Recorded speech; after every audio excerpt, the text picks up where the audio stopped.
Thanks for joining us here on Fox 9 all day. We hope you're having a great Monday and that you had a wonderful weekend. Let's jump into the headlines, should we? Well, if you haven't noticed, it is a hot one out there. Dangerous heat is probably the biggest story out of Minnesota today. Temperatures will climb into the upper 90s, but with humidity pushing heat indexes near 100 to 110 degrees in some areas. Experts say you need to stay hydrated, limit time outdoors, and check on those around you who are vulnerable to heat, including pets.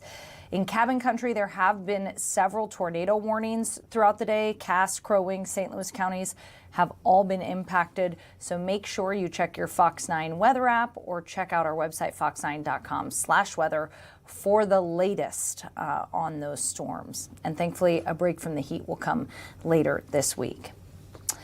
In national news, the Supreme Court is allowing states to count mail-in ballots that arrive after Election Day as long as they were properly mailed on time. In a 5-4 decision, the justices rejected a challenge from the Republican National Committee, leaving the late arriving ballot rules in place across several states. The ruling could impact election procedures heading in to future contests. And the ICE agent accused of pointing his gun at motorists on a Minnesota highway was scheduled to be in court today. Gregory Morgan was set to appear at an omnibus hearing. Morgan is facing assault charges after prosecutors say he pointed a gun during an off-duty confrontation. His attorney says Morgan is innocent and that the public doesn't know the full story, while prosecutors say his conduct was unacceptable. A more significant hearing in this case is expected next month in federal court, where Morgan is seeking to move the case. And if you ride the light rail regularly, you're going to want to listen up. Metro Transit's Blue Line service is shutting down starting today. This is all for major construction work.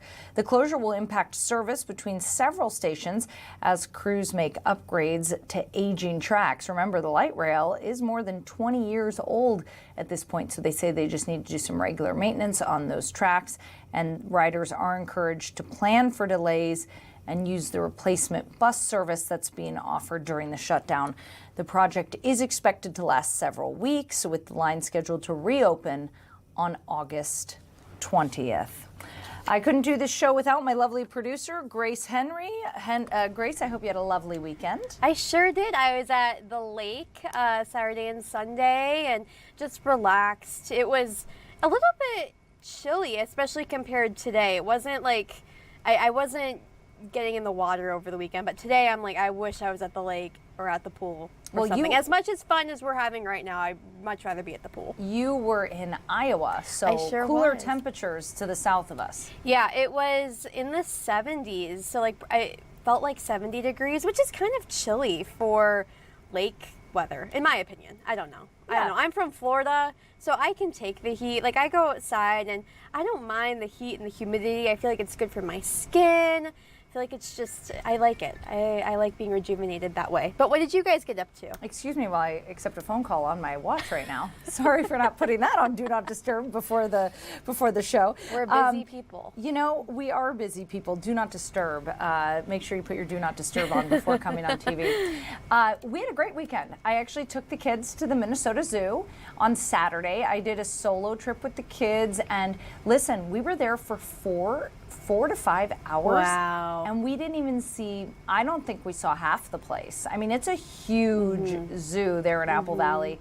So we did see like we did the tropic walk inside, we did the Minnesota walk, we saw the dinosaurs. Do you guys stop at every single exhibit and have to read on it and really look for the animals, or are you able to kind of go through and there's just a few animals that your kids want to see? No, there's no going through quickly, Okay. Grace. They want to see every single animal. They want to count the animals. They want to know about the animals. And it was fun because our producer, Paul, who's on paternity leave, he's a volunteer at the Minnesota Zoo, and he met us out there, and he's so knowledgeable about the animals. Like, there was a fish in the tank that, you know, will follow you, and he knew about it. And I was like, well, how'd you know that? And he's like, well, I was volunteering down here one day, and the fish just started following me.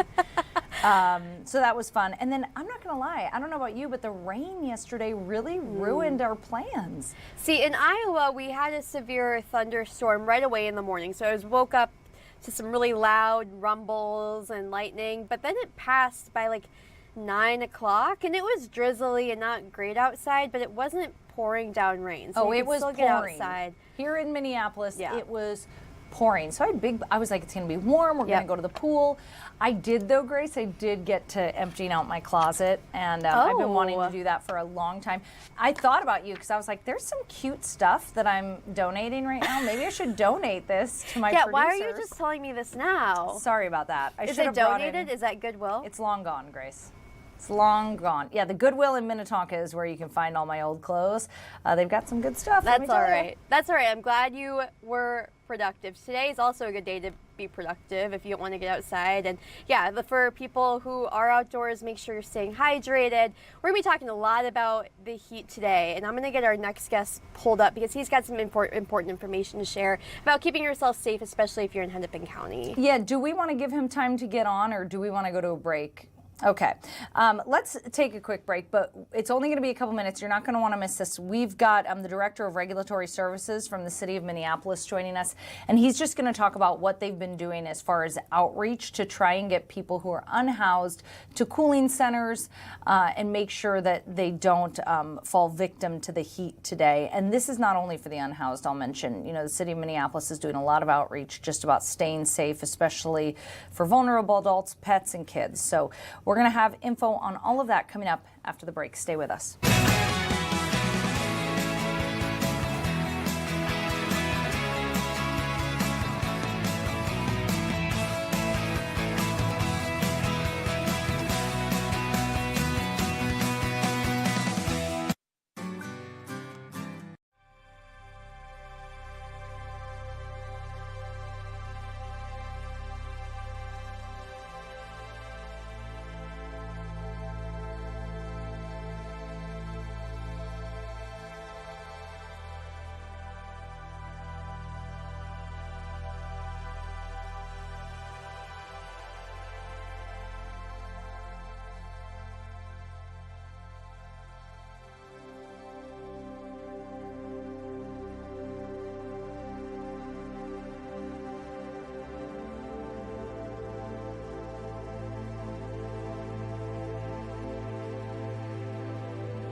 Welcome back. Well, with dangerously high temperatures expected throughout the week and for everyone, but especially people experiencing homelessness, the City of Minneapolis is stepping up outreach efforts to help connect people with cooling centers, water, and other resources. Joining us now to talk all about it is Minneapolis's Director of Regulatory Services, Enrique Velasquez. Enrique, thanks for joining us. Thank you so much for having me. I'm glad to be here. So what are your biggest concerns when we experience heat on a day like today? And when we experience heat on a day like today, concerns are heat stroke, heat exhaustion, other types of fainting and other spells that people might experience that could exacerbate other health conditions that people are experiencing and encountering.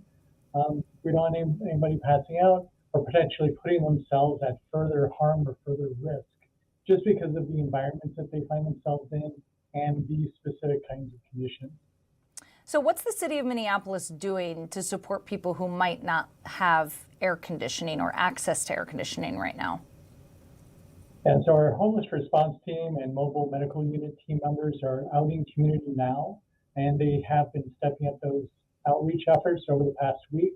Once we found out that the severe heat was coming on board or happening, so they're out offering supplies, offering water, offering other gear to help keep people cool, while also making sure they have access to shelter, making shelter reservations, and know where the cool sites are around the city so that people are aware of them, have access to them, and if they want to go right now, we'll provide you with transportation to help you get there.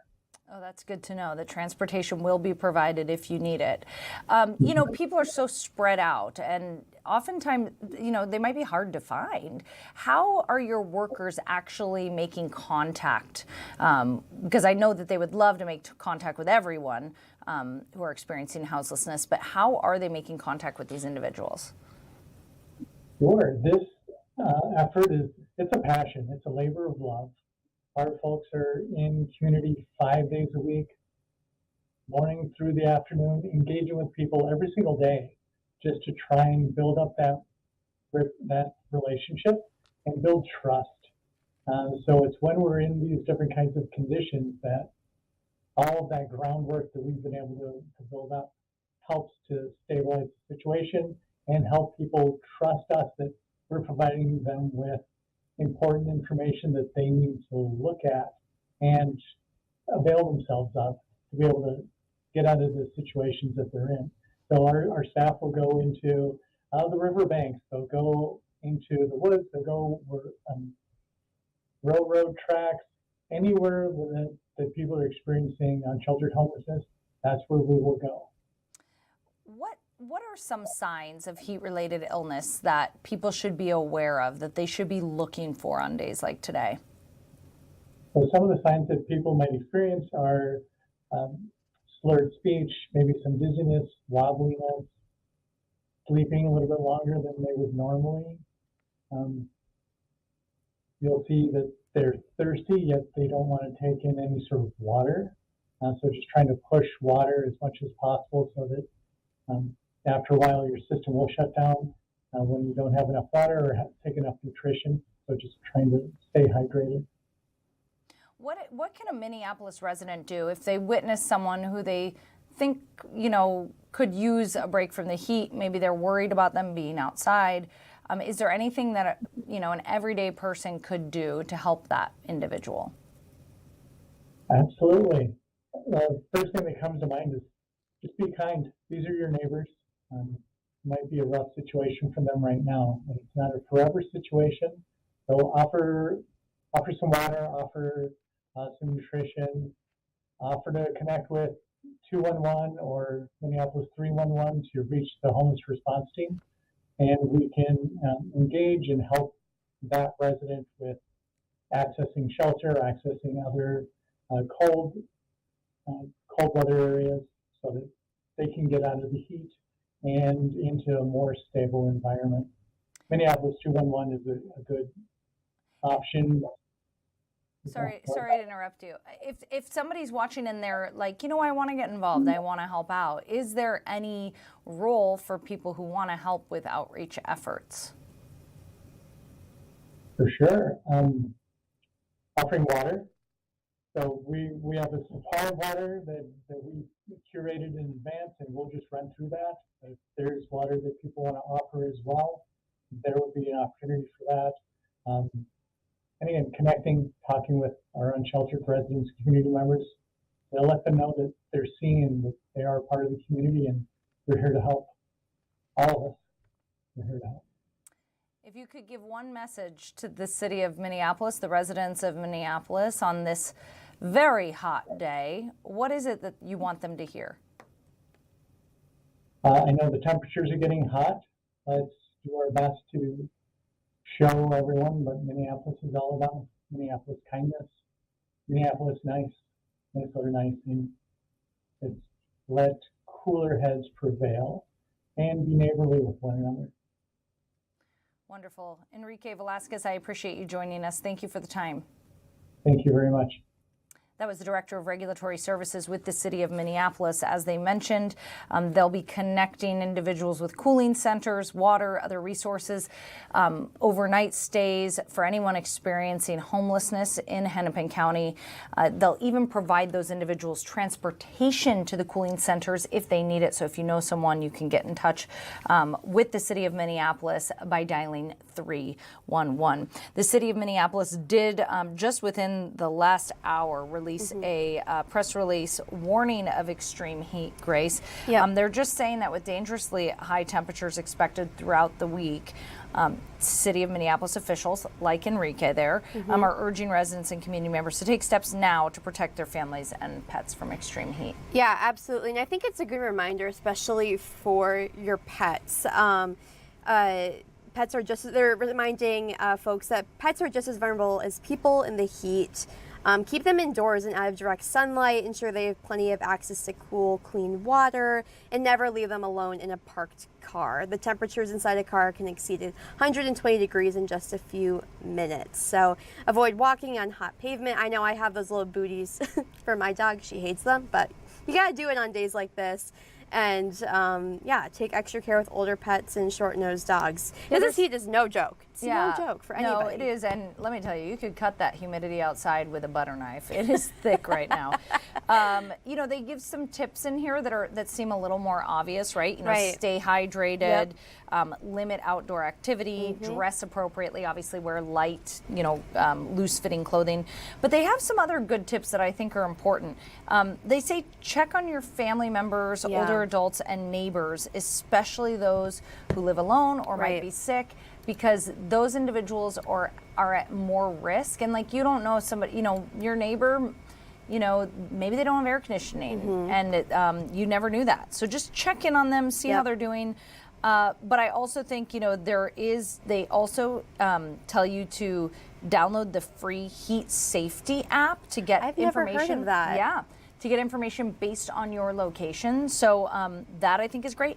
And then this other tip that they provided that I think is important is have a plan. Know where you can go to stay cool, especially during those heat hours. So like Mr. Velasquez was saying, they do have several locations where they are offering you know, air-conditioned hours. Yep. But yeah, I think some good tips in here. Yeah, and another one that's interesting is don't rely on fans. They might seem to provide comfort, but when the temperature is in the 90s, fans will not prevent heat-related illness. So try using, you know, cloths that are soaked in cool water, taking a shower or a bath, or spray mist on your skin, and that can help regulate your body temperature.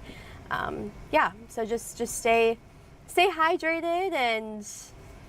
Yeah, because this heat's not going to go away. Exactly. Stay hydrated and stay smart. And if you need somewhere to go, you can always dial 311 and they will give you information to the closest cooling center near you. And if you need transportation to that cooling center, they will get you there. So great information from the City of Minneapolis right now. We are going to take a quick break, but we'll be back right after this.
Welcome back. Thanks for joining us here this afternoon. Happy Monday, everybody. Currently 89 degrees here in the Twin Cities metro, but with the humidity, it's feeling a lot hotter than that. So everybody stay cool out there today. Wear your sunscreen, limit your time outdoors, find a body of water, and just stay safe.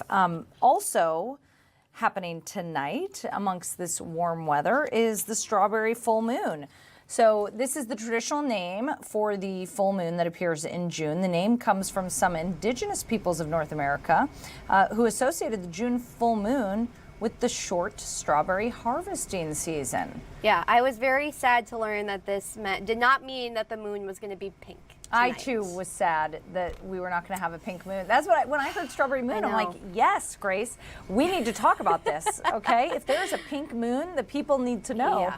Like Barbie moon? No, this is not a Barbie moon. It's going to be golden or orange and look unusually large. Also beautiful. Also beautiful, but not as beautiful as if it were pink. You know, it's okay. Still so pretty it does cool. not, the name does not mean the moon looks pink or red, which you would think. Yeah. It just refers to the time of year when wild strawberries are traditionally gathered. And it is always the full moon that appears closest to the summer solstice. And that is here tonight. Yep, the lowest full moon of the year. Really? Yes. Does that mean that it's going to be super big? I think so. So I think it's going to be lower on the horizon and big. I don't know. If you want to peek outside, it should be around 7 o'clock Central Time where it'll reach full peakness. Okay. Peak fullness. That's what I read that too, but it's not dark at 7 o'clock. That's so what I'm I was confused. wondering. But I think the reason it appears so golden or orange is because it's during the sunset, I think. Listen to us, a bunch of I don't know. astrologists. What do you call it? We need an expert. We should have brought in an expert for this one. But yeah, and then if you don't catch it tonight, apparently it is supposed to stay full and bright for a couple evenings after tonight if you miss it. Okay. In other news, Grace, did you know, because you're young, you know, you're 23, so I figure you're up to date on all the hip stuff. Oh, yeah? Lizzo's latest studio album, they're calling it a flop. A flop. It's not been selling. I listened to the first song off the album. And your review, Grace Henry's review? I did not like it. Ooh. It's not very good. And for anyone who likes the album, you do you know, whatever. We don't yuck other people's yum. No, we don't yuck around people's here. yum. I love like Truth Hurts. I love her other. I can't even think of any of the other songs right now.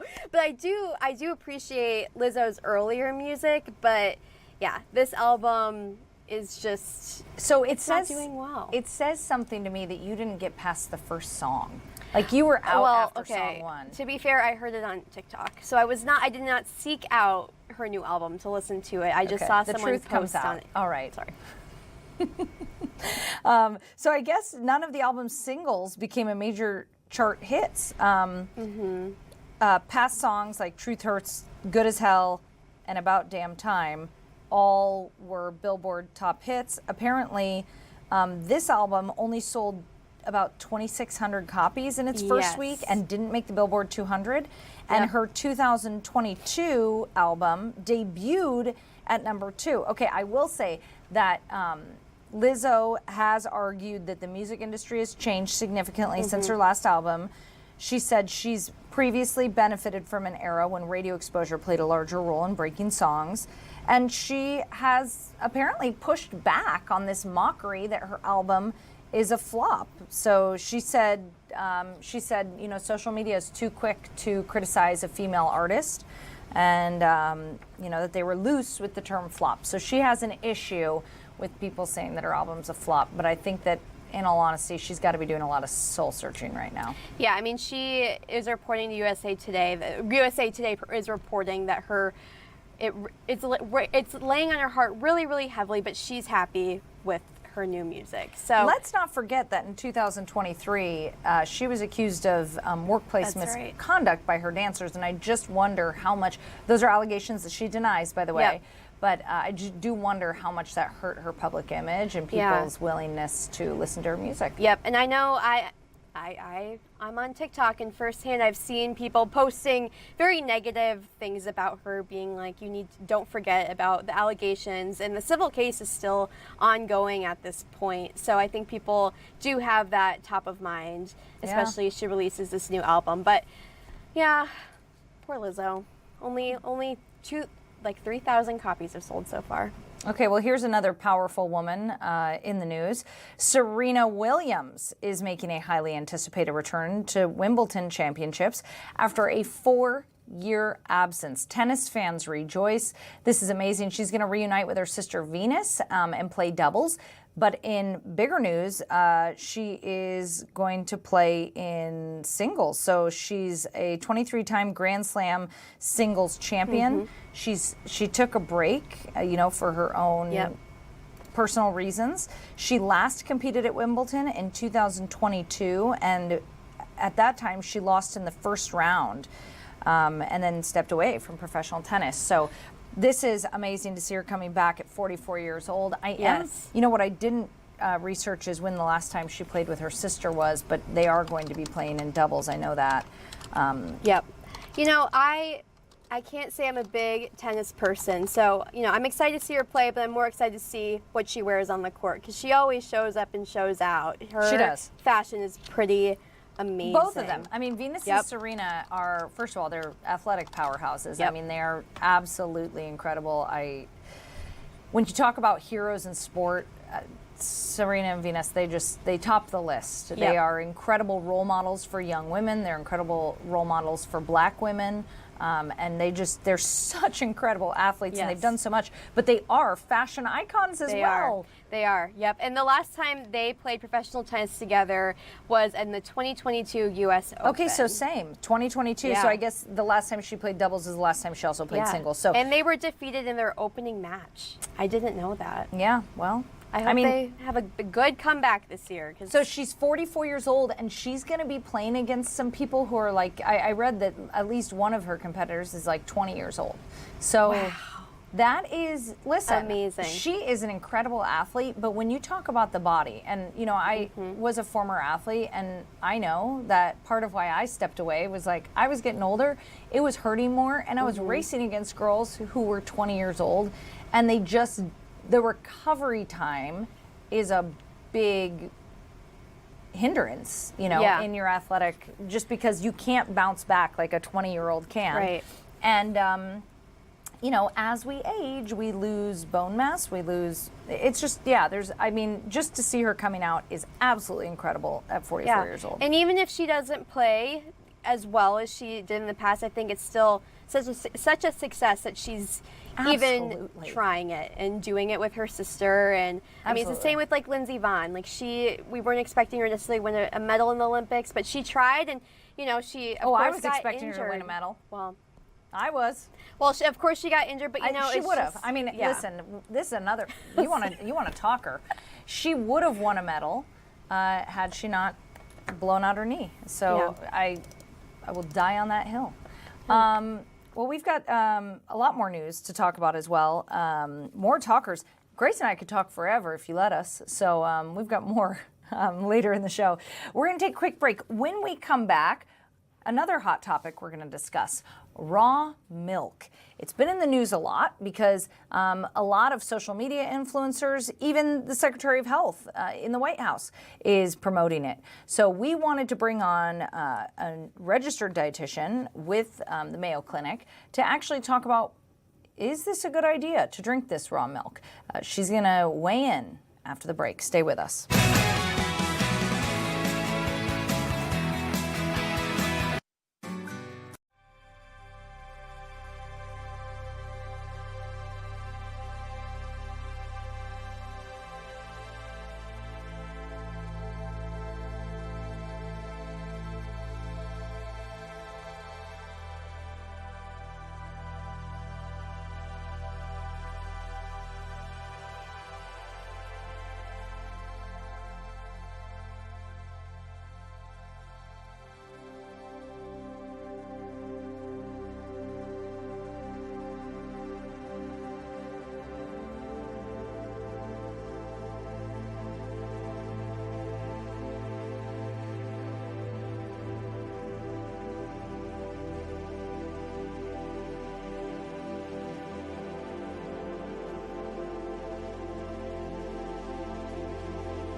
Welcome back.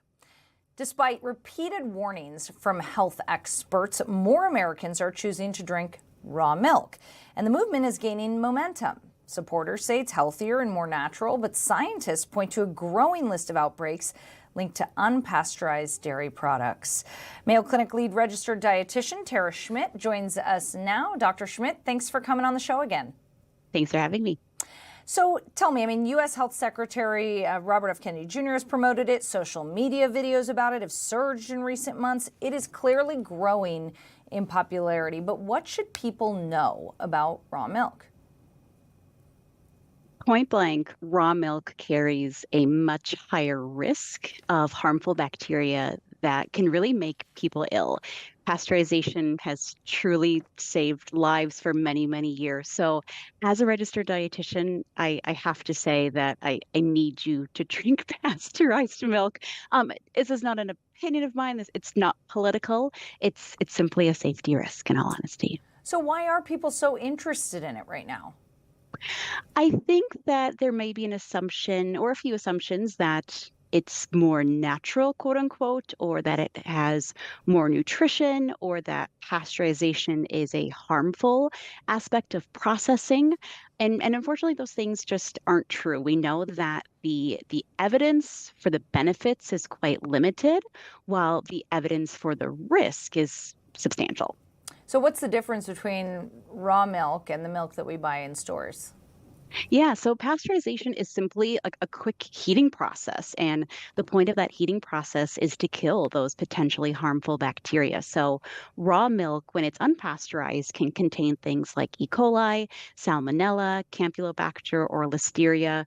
Whether or not you know about those things, I think hopefully just the sound of them can make you a little bit fearful, especially for populations who are at risk. So young children, especially under 5, pregnant women, adults over 65, or anyone who is immunocompromised. So the nice thing about pasteurization is that it has very minimal impact on the actual nutritional structure of the milk itself, and it also kills all those harmful bacteria. Yeah, and the supporters would say that the pasteurization, it kills off some of the natural, healthy benefits. What does the scientific evidence actually show? Just because these supporters are saying that, raw milk has more health benefits, maybe it has more nutrients, whatever, that they believe are killed off in pasteurization. But what does the scientific evidence actually say? Yeah, so if we are talking about kind of the things that people go for milk for, right? So it's a great protein source, it is a source of calcium, it's a source of vitamin D. These things are all still true with pasteurized milk. There's very minimal changes in some vitamins, but something that I truly wouldn't even blink an eye about. So in terms of the nutrition, the nutrient density, we'd say in pasteurized milk versus raw milk, it's equivalent. What are the biggest health risks associated with drinking raw milk? So kind of those scary bacteria that we were talking about. So many years ago, it was actually transmitting things like tuberculosis, typhoid fever, diphtheria. Now we are talking about, again, E. coli, salmonella, campylobacter, and listeria are those kind of bacteria that you can't see them, you can't smell it, doesn't matter what the cow looks like or how clean the farm is, but those are the harmful bacteria that we want to kill in the processing and in the pasteurization. And if you ingest like a listeria or an E. coli, what are the health ramifications? Could you die? Yeah. Potentially. Now, a lot of times we think about more common symptoms of maybe think of foodborne illness symptoms, diarrhea, vomiting, fever, stomach cramping. But it could lead in some cases, especially in people who are immunocompromised or those at-risk populations we mentioned, in something like kidney failure or miscarriage, a bloodstream infection, Guillain-Barré syndrome. So rare, but has been documented in terms of death as well. We have seen several outbreaks in other states. Most notably, there was one in California recently that I think like a dozen people fell ill, including children. But are those outbreaks becoming more common, or are we just getting better at detecting them?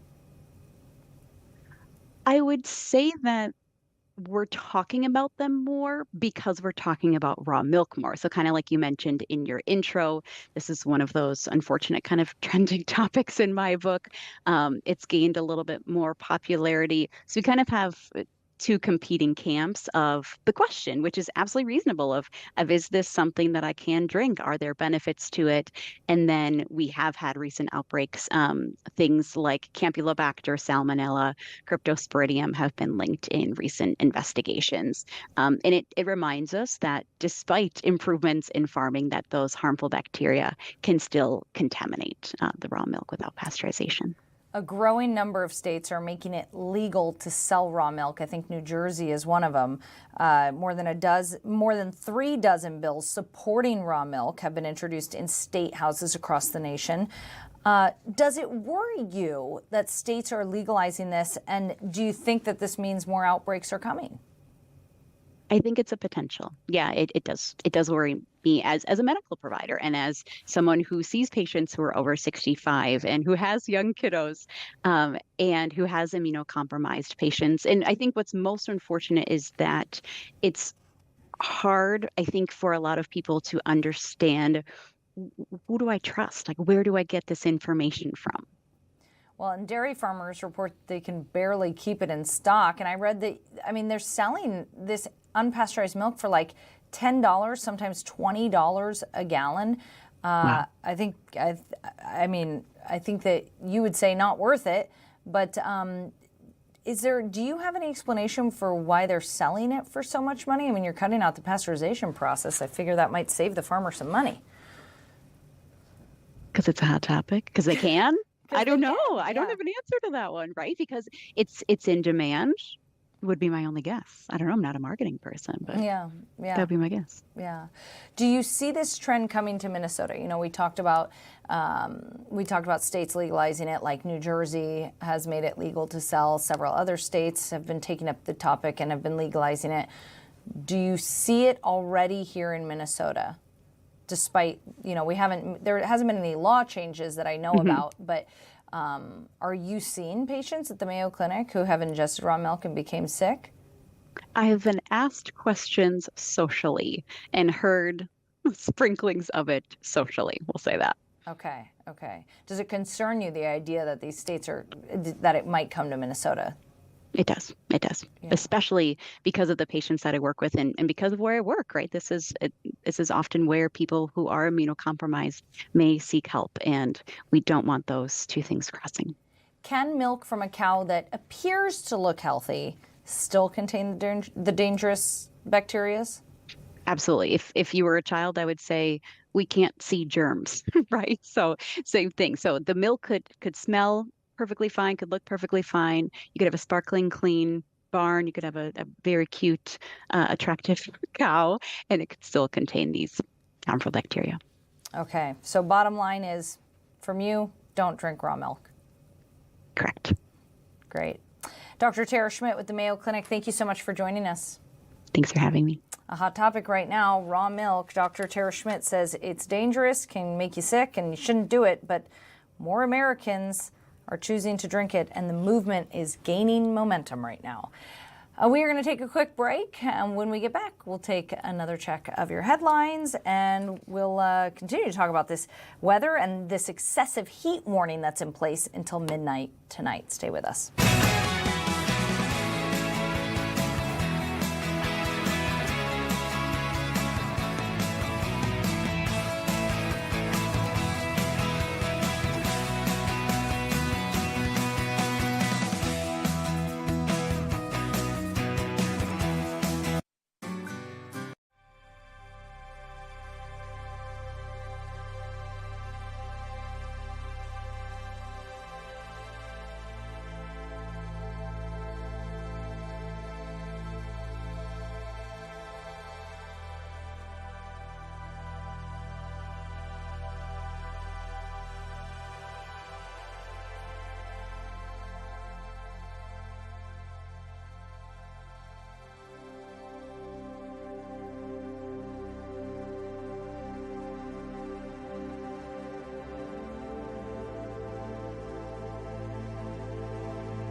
welcome back to Fox 9 All Day. Happy Monday, everybody. Thanks for joining us here this afternoon. Currently 89 degrees here in the Twin Cities metro, but that does not paint the whole picture because with the humidity, I believe our temperatures are feeling like closer to 100. So a hot one out there. There is an excessive heat warning in effect until midnight tonight, pretty much across the state and into western Wisconsin. So if you are in this region, you are going to want to take precaution, stay hydrated, make sure you limit your time outdoors, and check on those most vulnerable. We also have to mention that there is a tornado watch. The National Weather Service says there's an extraordinary threat to life or property in Polk County, Red Lake County, Monoman County, Roseau County, Pennington County, Wilkin County, Kitson County, Marshall County, Norman County, and Clay County. That tornado watch is until 10 p.m. tonight. So we're also seeing lots of tornado warnings in cabin country. So if you are enjoying the lake this week and you're in cabin country, just stay sky aware. Make sure you download our Fox 9 weather app and make sure you have those weather alerts turned on so you can stay safe. All right, well, the 4th of July means backyard barbecues, picnics, and plenty of food, but warmer temperatures can also increase the risk of foodborne illness if food isn't handled properly. Joining us now is Sandra Eskin of Stop Foodborne with some tips on how to keep your holiday cookout safe. Hi, Sandra. Hi there. Thanks so much for joining us. Why does the risk of foodborne illness tend to increase around this July 4th holiday? Well, the summer, and especially this summer, there's a lot of heat, and bacteria love nothing more than heat. So your risk of illness increases again when food is prepared and consumed and held outside. Basically, though, the same rules of thumb, the same practices to keep the risk of foodborne illness down are the same inside versus outside, right? Clean your hands, separate your cooking utensils, cook thoroughly, and chill. Those are the 4 key messages. However, again, when you're dealing with outdoors, the key is to keep cold foods cold and hot foods hot. And the rules of thumb, for example, how long to leave a food out. While generally it's 2 hours, when you're outside in your backyard, at a park, wherever, and the temperature rises above 90, 1 hour is considered safe for keeping food that should be warm out. Okay, it seems pretty basic, but what are some of the biggest food safety mistakes people make when talking about backyard barbecues? I think, again, they're kind of things that we all know or hopefully know and maybe follow indoors. Again, keep utensils, cutting boards that you are using with raw food, whether it's meat or poultry, separate from those you used for cook. That provides an opportunity for cross-contamination. And again, it's going to get worse the warmer it is outside. Certainly, as I mentioned, being careful how long you leave food out. And if you have a cooler, put food like salads that need to be kept cold in the cooler until you're serving them. Similarly, if you have foods that are hot, use some sort of hot holding item to keep the food hot. So it's things that we know inside many times, but we perhaps forget when we're outside. When we talk about like hot dogs, burgers, I know you said 1 hour in the heat. Does it make a difference if they're in the shade or if they're protected, or is it just 1 hour if it's hot out? Great question. It's 1 hour if it's hot out. It's the air temperature, not the sun versus the shade. And again, one thing to keep in mind that I'm going to probably tell you now, and now you're going to ask me, is make sure you use a food thermometer to make sure those hot dogs and hamburgers reach a temperature that would kill any sort of bacterial contamination. Yeah, I was going to ask you that, so you knew where I was going. What is Yes. the safe internal temperature for hot dogs, hamburgers, meat? Okay, it does depend on the kind of protein, right? So let's start with ground beef. It should be cooked to 160. Poultry, 165. This is internal temperature. Make sure that you use your food thermometer and make sure you test at the thickest part of a chicken breast or whatever. Fish, it's 145. Hot dogs are a little different because they're actually pre-cooked. So I think it is a safe rule of thumb. You're putting them on the grill to grill them to make sure they're at the same temperature as other beef items at 160. Well, what advice do you have for transporting the food? Like, what's the best way to transport to a picnic or a fireworks show and make sure that everybody stays safe? Again, cold foods you have to keep cold, and hot foods you have to keep hot.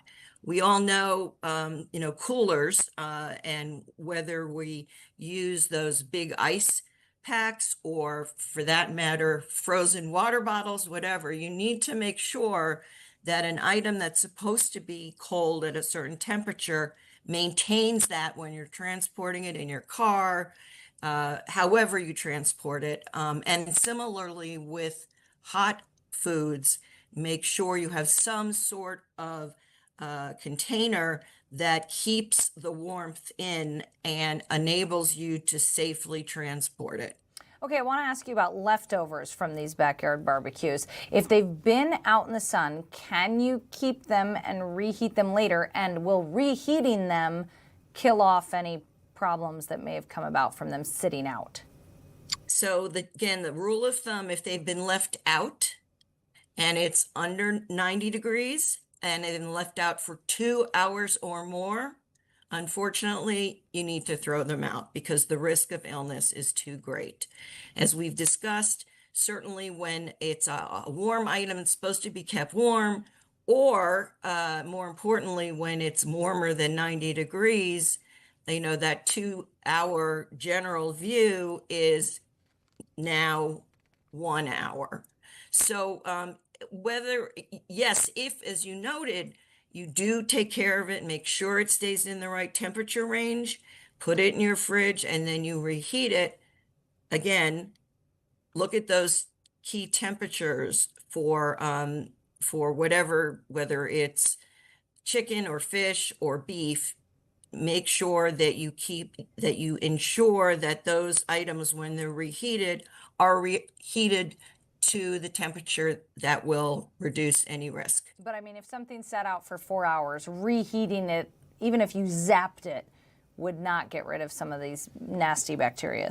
You are correct. Okay. It's just an opportunity for the bacteria to multiply. And even if maybe you kill some of it by reheating it, it's not a risk that's worth posing to your family or your friends.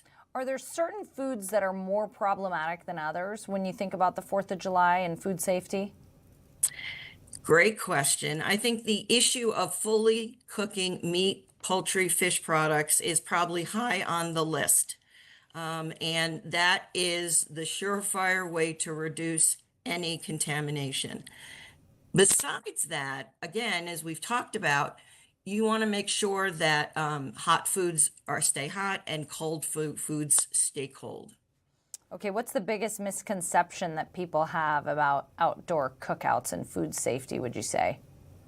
I would say, we can have we can have a medium cooked or rare hamburger or turkey burger or whatever. I think that understandably, people's response will be, well, I cooked it, right? But without that guarantee or that assurance that you've checked it and it's been fully cooked, there's a risk. Not everybody hopefully will get sick, but it clearly is a risk, especially for young children, older people, anybody with a compromised immune system, like on chemotherapy, pregnant women. So you really want to make sure you follow all of these practices to protect the most vulnerable in your picnic, your party, your backyard gathering. All right, great advice. Sandra Eskin, the CEO of Stop Foodborne. Thank you for joining us. Thank you so much. Everyone have a wonderful 4th. We will. Thanks. Again, that was Sandra Eskin with the Stop Foodborne, giving us some advice on how to stay safe during your 4th of July backyard barbecues. We're going to take a quick break, but we'll have more after this.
Welcome back. Well, parents know that summertime means kids are out and about more than ever. And that means they're in the water, they're on the boat, they're using their e-scooters, their e-bikes.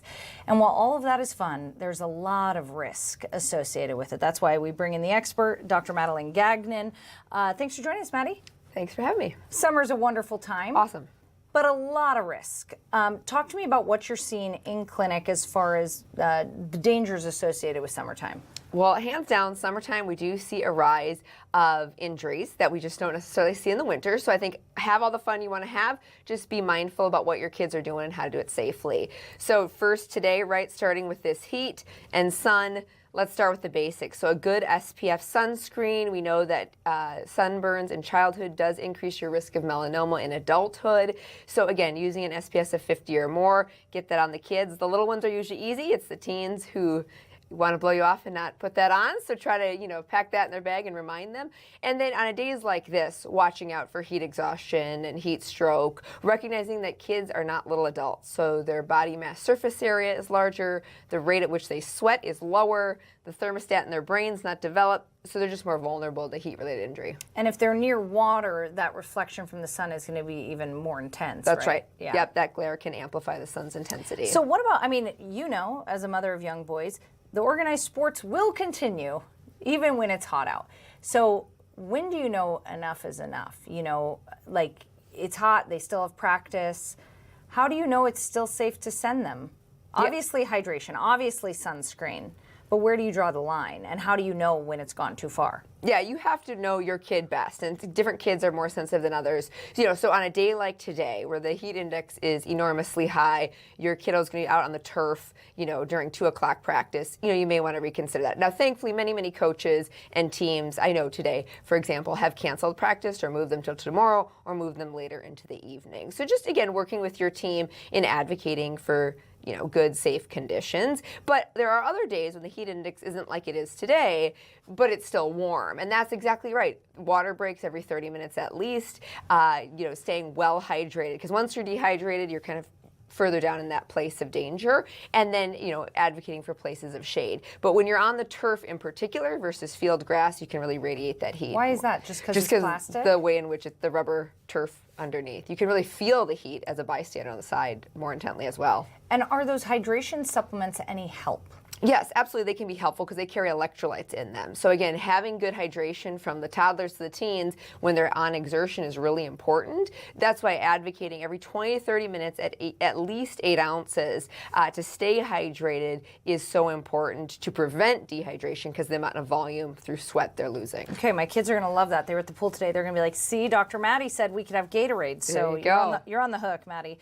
Let's talk about water safety. Unintentional drowning claims over 4,000 lives annually in the U.S. That's about 11 kids that are dying every day of drowning. And nearly 70% of toddler drownings occur during non-swim hours. So, when you've turned your back, you're in the kitchen, they walk out to the pool, or they wander down to the lake, who knows? What's your best advice when we talk about drowning and preventing it? I'm so glad you said the piece about unanticipated swim time.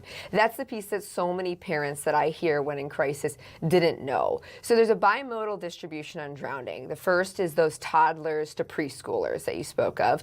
And that's the largest, cause. Drowning is the largest cause of unintentional death in that age group. So it deeply impacts them.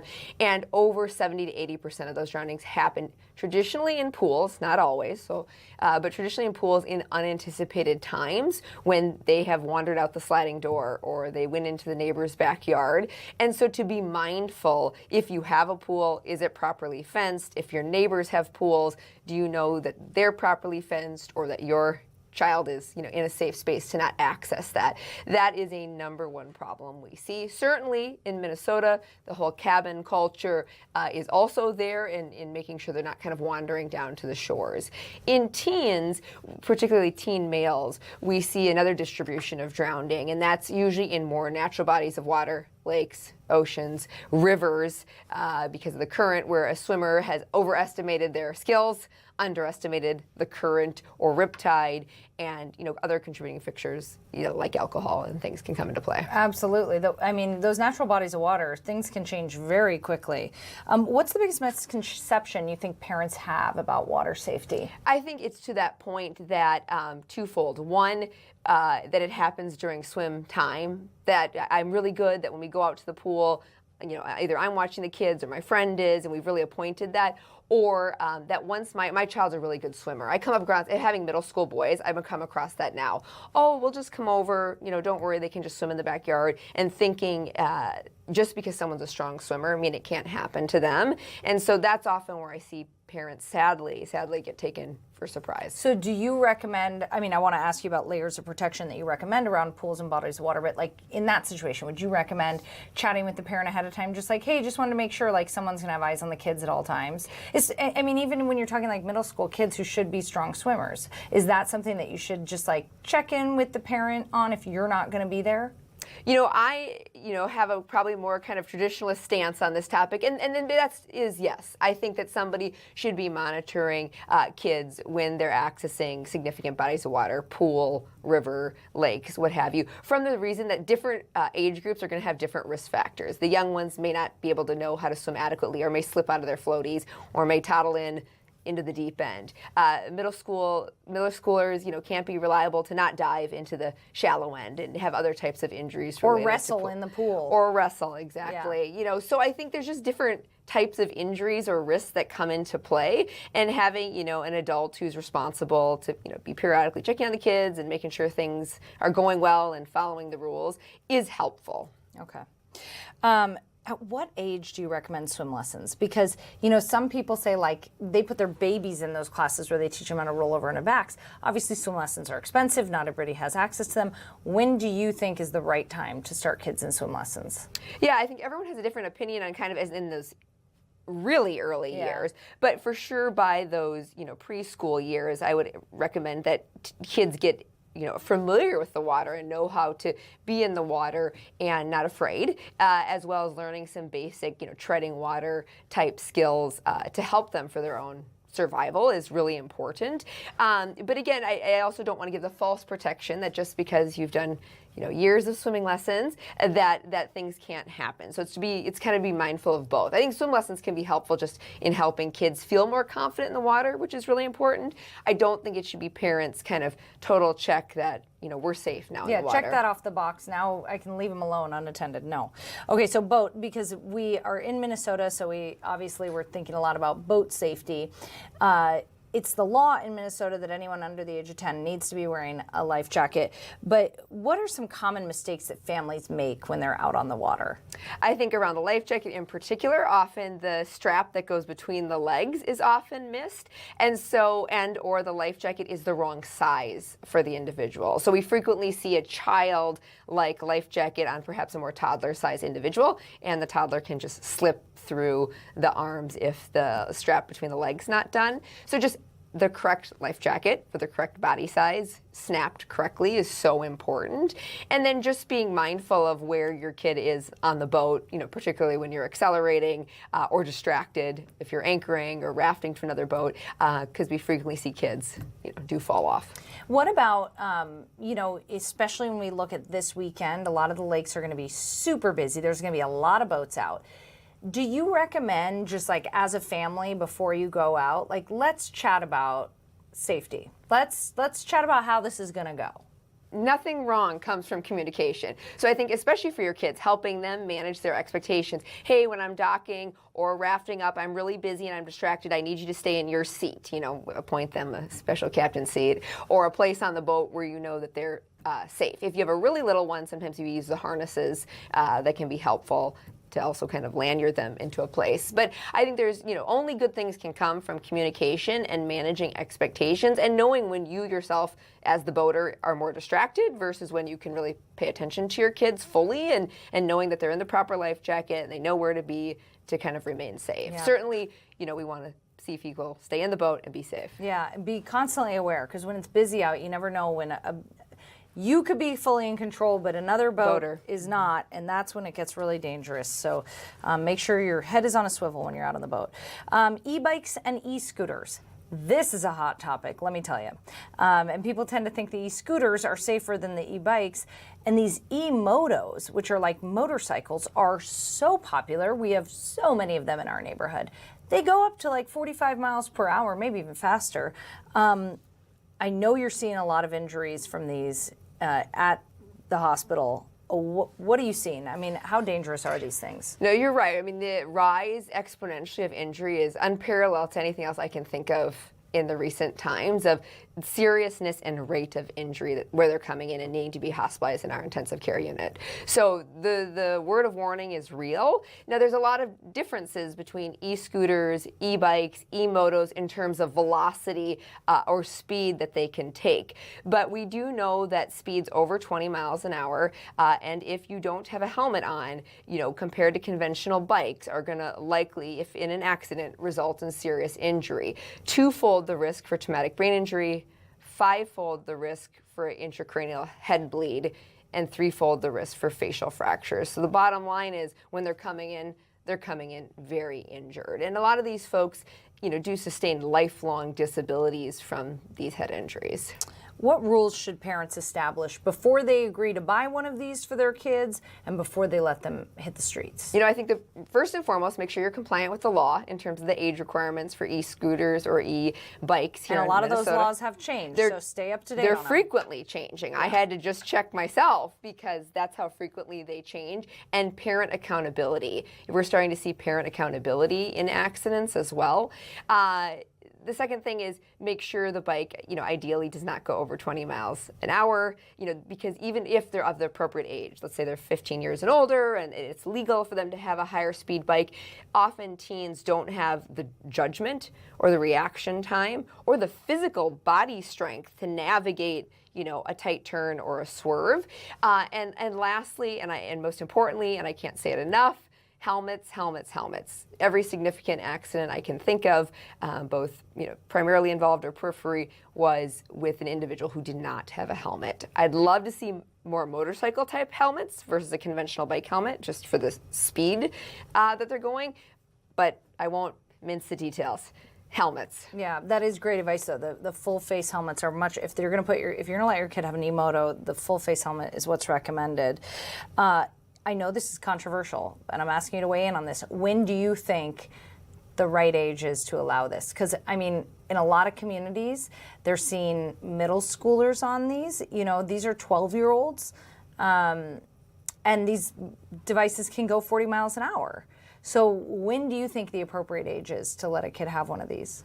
Well, you're right. E-motos, because I know there's a big difference between that and the pedal assist bikes and then the e-scooters. Correct. Yeah, I think, ultimately, again, want to make sure you're within that legal time frame, because again, if your child is in an accident, there is legal ramifications for you as an adult. So making sure that part's legal, and then determining your child's ability to navigate, barriers and terrain, right? I live on a farm, I'm out in the country, we're using this in safe spaces.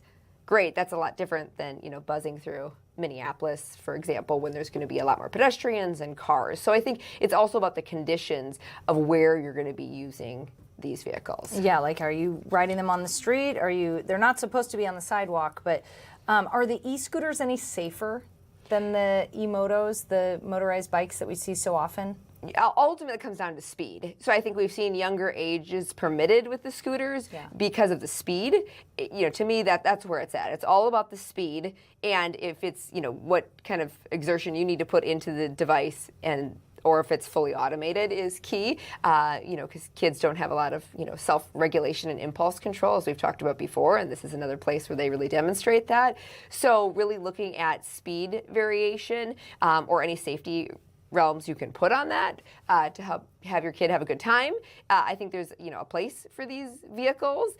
Certainly they're on a pathway to motorcycle use, so certainly if folks are moving in that direction, why not have them get more acquainted with how to use these machines. They also give the teen a lot more independence. Right, absolutely. Yeah. But again, all about the safety, and I want to hit helmets the hardest, because when I look at the kind of local injury index, it's been first and foremost related to no helmet on a high-speed impact. Oof, scary. All right, Dr. Gagnon, appreciate you joining us, talking all things summer safety. And you can check her out. Pulse Mentoring is, there it is, there's your Instagram. You have Pulse Teens and Pulse Parents. It's a free pediatrician-founded virtual community with one-on-one mentorship space designed for high school teens aged 12 to 18. So thank you for joining us. Thank you. We're going to take a quick break. We'll be back after this.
Welcome back. Thanks for joining us here on this lovely, hot and humid Monday afternoon. Maybe you're inside watching because you're dodging the heat.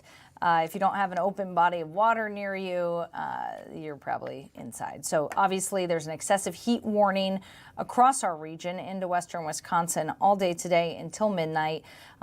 Dangerous heat, the biggest story of the day. Temperatures are climbing into the 90s with humidity pushing the heat indexes near 100 to 110 degrees in some areas. Obviously, experts say stay hydrated, limit time outdoors, and check on those who are most vulnerable to the heat. In cabin country, there has been several tornado warnings issued. So this has been happening throughout the day, but Cass County, Crow Wing County, St. Louis counties, those are some of the counties that have all been impacted. So, and then there's a large portion of cabin country that has an active tornado warning currently in effect. Thankfully, a break from the heat is coming later this week.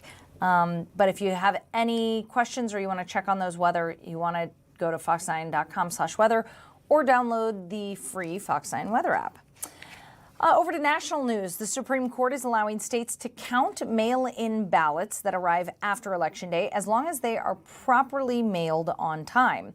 In a 5-4 decision, the justices rejected a challenge from the Republican National Committee, leaving late-arriving ballot rules in place across several states. Obviously, this ruling could impact election procedures heading into the primaries in August. And the ICE agent accused of pointing his gun at motorists on a Minnesota highway was scheduled to be in court today. Gregory Morgan was set to appear for an omnibus hearing. Morgan is facing assault charges after prosecutors say he pointed his gun during an off-duty confrontation. His attorney has said that Morgan is innocent and that the public doesn't have the full story, while prosecutors say his behavior has no excuses and was unacceptable. A more significant hearing is expected next month in federal court, where Morgan is seeking to move the case. Light rail riders, listen up, because the Metro Trans's Blue Line service is shutting down starting today. This is all to do major repairs. So obviously the light rail line is over 2 decades old and those tracks need fixing. So riders are encouraged to plan for delays, use the replacement bus service that's in place during the shutdown. The project is expected to last several weeks. The Blue Line is scheduled to reopen August 20th. All righty. This is a segment we like to call Wait, What's Happening?, where we take a look at what's happening across social media. Let's start with this one because I love to give our local peeps a little shout. Professional water ski group out of White Bear Lake didn't let the rain dampen their Sunday. Check this out from the Midwest Ski Otters ski team. Look at them go. That's right. It was a rainy day yesterday, but they got their umbrellas out and the show went on.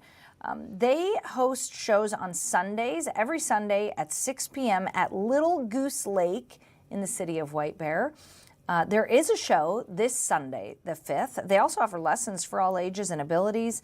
And a couple of members on the team are on the U.S. team and are very decorated athletes. It's crazy how talented these people are. I mean, I just don't understand. You don't see it here. Well, no, you did see it in the first shot, so it'll get back to that. But, I mean, look at that. But they do, like, pyramids where they have, like, 4... Yeah, that. That is insane. Like, what's the setup for that look like? I also just want to know, like, if a big wake comes and somebody on the bottom tier goes down, what happens? Is it just a domino effect? And has that ever happened? I don't know. We got to get him on the show so you can ask that question. But like that clip of that little girl being dragged on the wakeboard, that's about as much as I'll do. That's Grace is 23 years old being pulled by her boyfriend. Yeah, that on sounds the shore. lovely. Yeah, nope, none of this, none of that. I mean, it's so crazy. How do you even train for that? That's another question. Well, they do train, and the Ski Otters actually, they started a couple decades ago, but they do train. They have a development team, so they are training people. These people are usually coming up through the ranks. Oh, an air chair; those are classics that guy just was on. but so these people are trained a lot of times from a young age. They come up through the ranks and then they join the team professionally, and then they start competing professionally. They do offer lessons, Grace, just for if you want to learn how to ski and not do the tricks. They can teach you that too. So all summer long, if you'd like to sign up, Grace. You know what? I totally would take lessons from them. Absolutely, I would do that. I've never learned how to water ski. I have wakeboarded before, but never done any tricks or anything. Just been able to get up. I've just been able to get up. So. I think that's my goal this summer, is to learn how to do a trick on my wakeboard. Oh, you could do it. I would think. I have all my I am so confident that you would be able to do it effortlessly. I do jumps on the snow on my snowboard, so I figure like I can do it on the water, right? I don't know. How different does it feel on a wakeboard versus on a snowboard? Oh, we could fill a 30-minute segment about this, Grace. Wow. The main difference is that you really ride in the back seat, as we say, on the wakeboard, so you're more in the back of your board, whereas when you're snowboarding, you want to be more even towards the front if you're looking for speed. I would say powder riding on a snowboard is very similar to wakeboarding, because when you're riding fresh powder in the snow, you want to ride in the back seat and you want to do the same on a wakeboard. So but it is similar. It's just, it's similar, but it's different. You know what? And then this winter, you're going to teach me how to snowboard. That's what's going to happen. Okay. Yeah. I'm down. All right, we're going to do it live on air. Oh, Lord. Well, so I reached out to the ski otters and they said, well, come out and do a segment and we'll teach you how to water ski. Oh. And I was like, if only we had the resources, Courtney. I was like, and when will I be doing this? Because I'm on air for 3 hours every day, and the hours before that I'm prepping. For this show, setting up interviews, prepping for the interviews I have to do. So I'm like, I don't think that that's going to happen. Water skiing and then coming on and doing the show. That sounds like hopefully they can Zoom us or something, and we can at least talk about it. But I do. In all of your downtime, they'll teach you. You know, you can get out there, because I know you have so much downtime. So much downtime as a full-time working mother. Yes. Okay. Also trending on social media. This is wild. I did see this video over the weekend on social media. So, a woman in Canada had a frighteningly close encounter with a grizzly bear as she was walking her dog at a wilderness camp in Alberta last Wednesday. Take a watch. No. Go away. Hey. Say. No. Ah. Hey. Ha. Ah. Hey.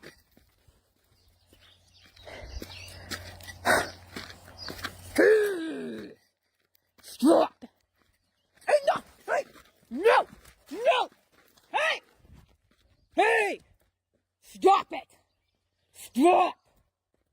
Stop! Enough! No! Hey! Hey! Stop! Stop it! Go away! Go! Enough! Hey! Bad! Bad! Hey! Stop! Enough! Get! Go! Go!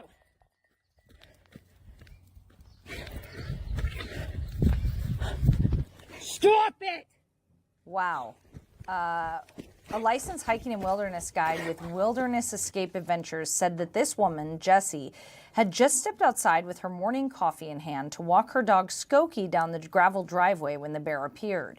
Footage that you see here shows the large grizzly circling Jessie and Skokie several times as Jessie tries desperately yelling for the bear to stop. She says that she felt scared, confused, unsure of what the next move should be. Yeah, I can understand why. I was having the same thoughts in my head as I watched this. Like, what do you do? She seemed to be doing everything right. In order to get away, you see it there in the video, she does eventually throw her coffee mug.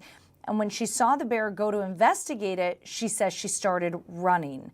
When she looked back, the grizzly was chasing her once again. She was able to make it into one of the tents at the camp while others nearby yelled and waved their arms as a distraction.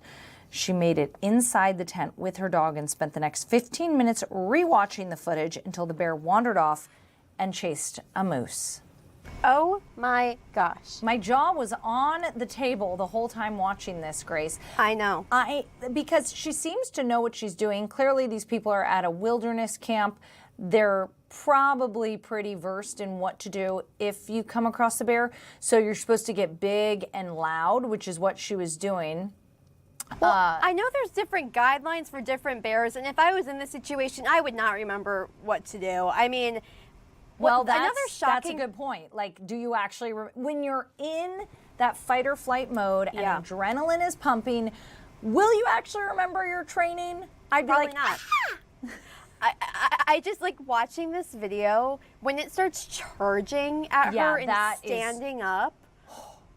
Horrifying. Horrifying. The other thing that I find very impressive about this video is how steady she kept the camera. Like, she shot this very well for Truly. being chased by a goose. Like, that, oh my gosh. Get this woman a job at National Geographic because she is quite the Seriously. videographer, truly. I wonder what prompted her to take the video. Like, is she like, in case I die, in case I Yeah. get mauled, I want people to have video of the bear? Yeah, I don't know. To whip out, the last thing I would do is probably whip out my camera. Like, this But is it's- actually, But it is smart because let's say she was mauled to death. This is, I come from the news background, so I go to Yeah. the worst place scenario possible. If she was mauled to death, they would be able to see which bear it was, and then That's they'd be able to true. go and get that bear. that's not what I'd be thinking about in that moment. But when that bear stands up and starts walking on its two legs Yeah. towards the woman, good for her. the charging, that was Yeah. scary. Okay. Actually. Clearly the bear was hungry or something because it says that the bear chased off a moose. So maybe the bear got its lunch and is now happy. What I found a little funny was it said that she spent the next 15 minutes once she got to safety Yeah. rewatching the video. Now, why did she want to rewatch the video of her nearly dying at the hands of a bear? She probably was just shocked. Yeah. I mean, and she probably, did that actually just happen? And she probably was like, wow, I just survived that. Let me, Yeah, that's true. I don't That's know. true. I don't know. I just, out of all the Wait What's Happenings we've done, I think that might be the most impressive Okay, one. but wait, what's happening? I'm never going camping in the wilderness. That's what's happening. Okay? Yeah, if that, Period. End of story. That's it. Never camping in the wilderness. Nope. Alberta, Canada, lovely place. I will stay at a cabin with bear spray. Okay? Coming up after the break, we're going to check in with sports reporter Ahmad Hicks. Stay with us.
welcome back. Well, golf is in full swing here in Minnesota, and just off the heels of the Women's Championship, we're talking the 3M Open.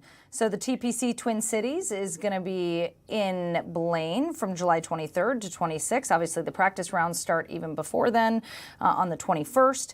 So Ahmad Hicks was out there today. Ahmad, you got to hit the course.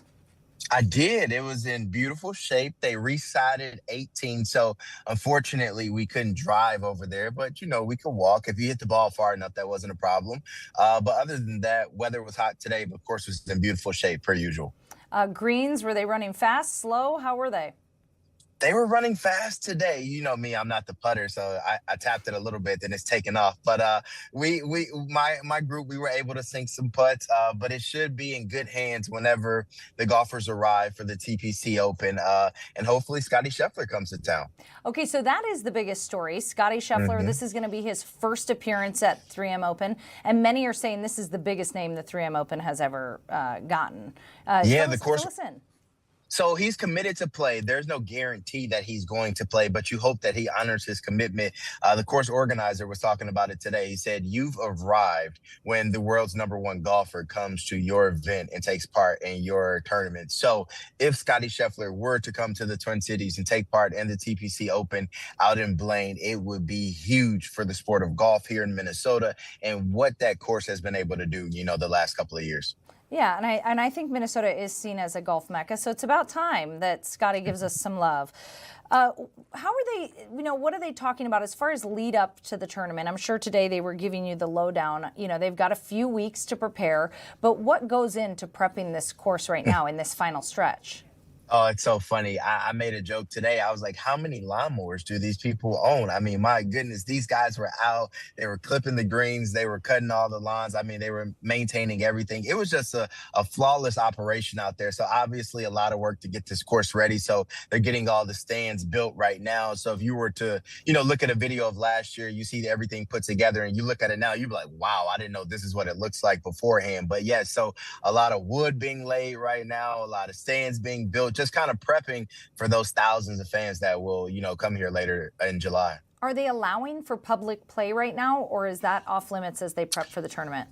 I didn't ask that specific question, but when I was in the clubhouse having to buy my golf balls because I tend to lose a lot whenever I golf, I did hear people, calling and booking tee times. And when we did bring our carts back, we did see what I would assume is regulars getting out there on the course. So it looks like it's still open for the public until the pros come to town. Okay, I hope they're replacing. And I want to make a note. I only lost 2 golf balls today. I bought 12 and I had 3 in my bag and I came home with 13. So that's a win for me on a pro golf course. And you played all 18? I played 15. My group played 18. I had to stop because I had an all-day hit earlier. And then I was like, all right, forget it. You guys just go ahead. I'm, going to start prepping for my TV hit later. So I played 15 out of 18. Okay, and you're not golfing very often, are you? So, I mean, losing 2 balls, that's darn good. The last time I golfed was at the Media Open out in Blaine 2 years ago. That was the last time I swung the golf clubs. I had to dig in my garage earlier this morning just to find them because they've been buried underneath all the crap we have in there. I didn't even know where my golf shoes were. So luckily I was able to find all that at 7 a.m. this morning and I made it on time. So as Jeff Wald said today, you're a sandbagger for saying you're so bad and swinging so good. So I got lucky today. Okay, but that's not too bad of a job. It's like I never golf and then I get to go play this perfect course. So yes, that's amazing. Okay. It sets the bar high. It's certainly, you can never play at another public course, Ahmad. You're totally ruined. Right. Okay, let's switch gears to talk about the links. Olivia Miles obviously continues to crush it. Yeah, she's a stud. Went up against AZ Fudd and the Dallas Wings for the 3rd time this season. Won again. They're 3-0 versus them. She dropped 21 points, had 8 assists. AZ Fudd did drop 21 as well, but she had 10 more shots than Olivia Miles. So she continues to prove how efficient she is. Natasha Howard had 21 as well. The Lynx improved to the best team in the in the WNBA. Hold on, I just got some breaking news come across my phone. The Memphis Grizzlies trading Ja Morant to the Trailblazers. Oh, that's a big move. He'll be teaming up with former Timberwolves assistant head coach Micah Nori. So that's a big addition with him and Damian Lillard. Sorry. All right, now to get back to what we were talking about, the Lynx.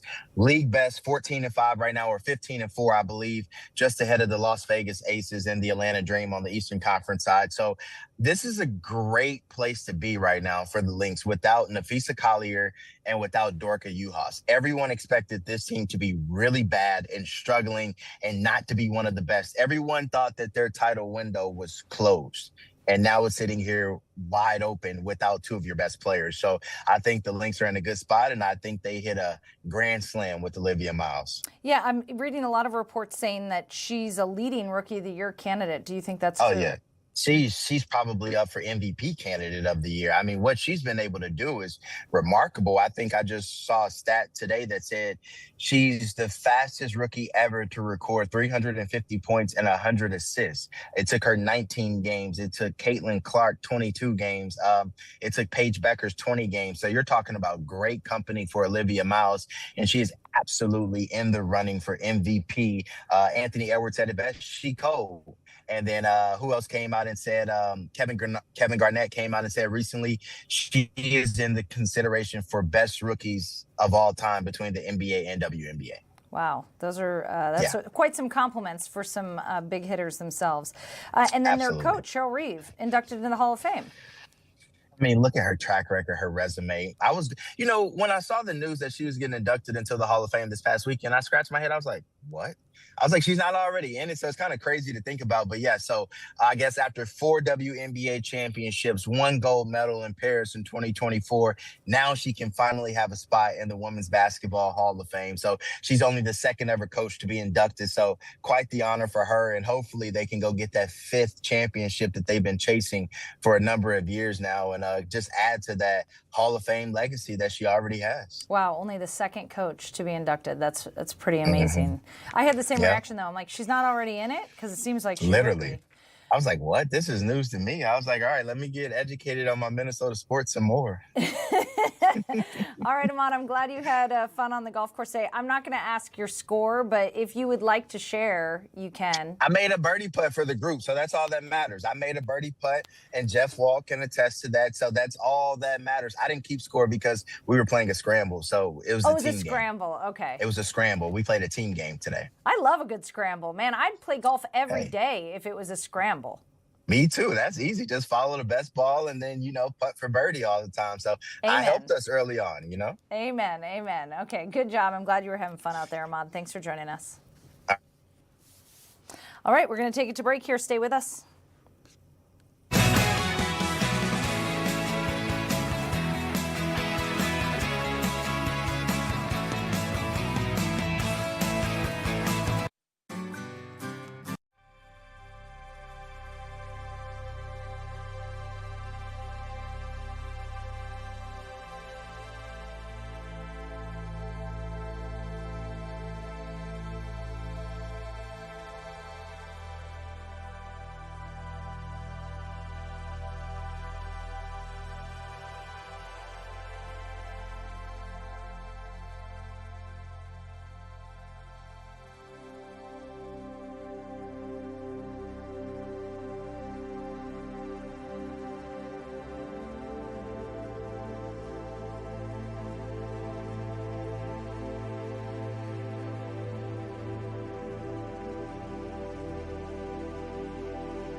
Welcome back. Thanks for joining us this afternoon. Probably the biggest news that we are following today in Minnesota is the excessive heat warning. It is hot outside. It is humid, which really means you need to be safe. You need to stay hydrated. You need to limit your time outdoors and check on those vulnerable adults and pets. Joining me now to talk about all the heat and even some tornado warnings that are in the area is Chief Meteorologist Ian Leonard. Hi, Ian.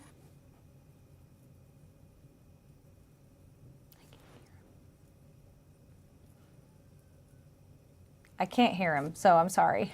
I can't hear Ian. We're having audio issues. I'm sure he said something lovely to me that I could not hear. Grace, hopefully we'll be able to fix that. Yep, we think we're just having a mic issue, and now, okay, I think we're ready to go. Let's try that again. Ian, can you hear me now? I can talk. We Here's a can couple hear of things. you. The mic, I can see all these things. All the readings are good. But now I'm getting big IFB feedback, and I'm seeing the producer's television screen, all of which means nothing to anybody who's watching anywhere else. I don't know if you can see me. Can you see me? We can see you. I'm Very sorry. weird. Can somebody fix his mixed minus? It's fine. You know what, Courtney? Let's soldier on like professionals. Ooh. That's us. Can you see me? I can see you. I wish you could see what I'm seeing. Ooh. You look like a goof. Okay. Which is pretty standard. So I'd say carry on. Oh, they went away from you. You can see me. I'm all good. So look, Courtney, if you've been out, you were outside earlier, right? You could cut the air with a butter knife. I mean, it is thick. Yeah, and that's the biggest problem, okay? So it's not, everyone says, oh, it's not really that hot. This isn't that big a deal. I get those kind of emails. You said it was going to be hot. It's only, 91. Me personally, I think 91 is hot anyway, but this isn't just about the temperature. Now, when you factor in the temperature and the dew point, you end up with the heat index. And people will say, well, how can it possibly feel hotter than it actually is? Here's why. So we perspire gently. I mean, somebody like you, Courtney, you just glow. But I perspire. Here, Danny, can you come over and look at the screen? But otherwise people sweat. When you sweat, that sweat, if it evaporates from your skin into the air around you, here's what happens. It's something that's called evaporational cooling. So that steals heat from your body and allows you to cool. Big problem is when the dew points are very high. Our dew points right now are in the mid to upper 70s. That's really high. Translation, it's thick, it's soupy. The air feels like breathing underwater, like cotton balls. So you can perspire as much as you want. None of that evaporates.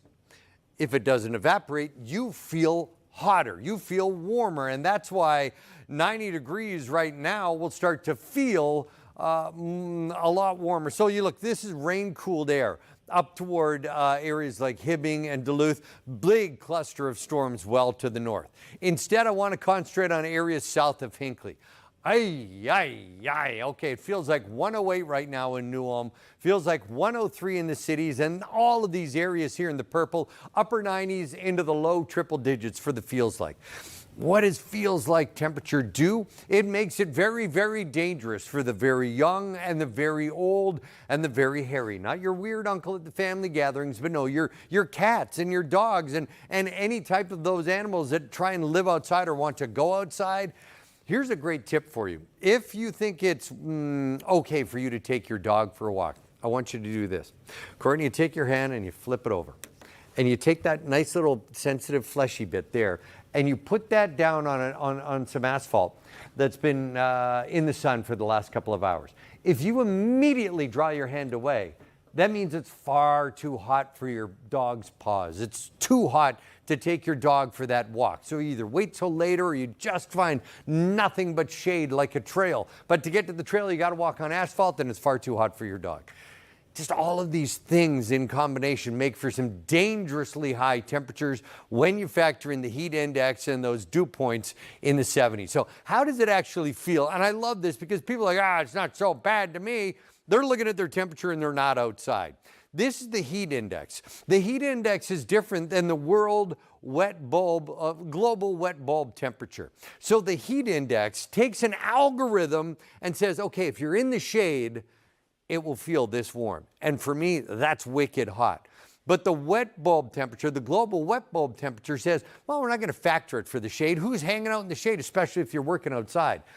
That right now is 111 degrees. That's why it is so hot and dangerous. And we talk about the cluster of storms. Severe thunderstorm watch here in yellow. That's about to expire. Well off to the west, that's a tornado watch coming out of the Dakotas. There's the cluster of storms that has been firing its way across the northern third of the state. Those cluster of storms produce wind gusts at 131 miles per hour overnight in parts of North Dakota. So one lone severe thunderstorm warning, the rest of this cluster of storms now working over the lake. And it is hot, it is humid. I think a lot of people are like, that means storms are going to happen out everywhere tonight. It's going to be crazy.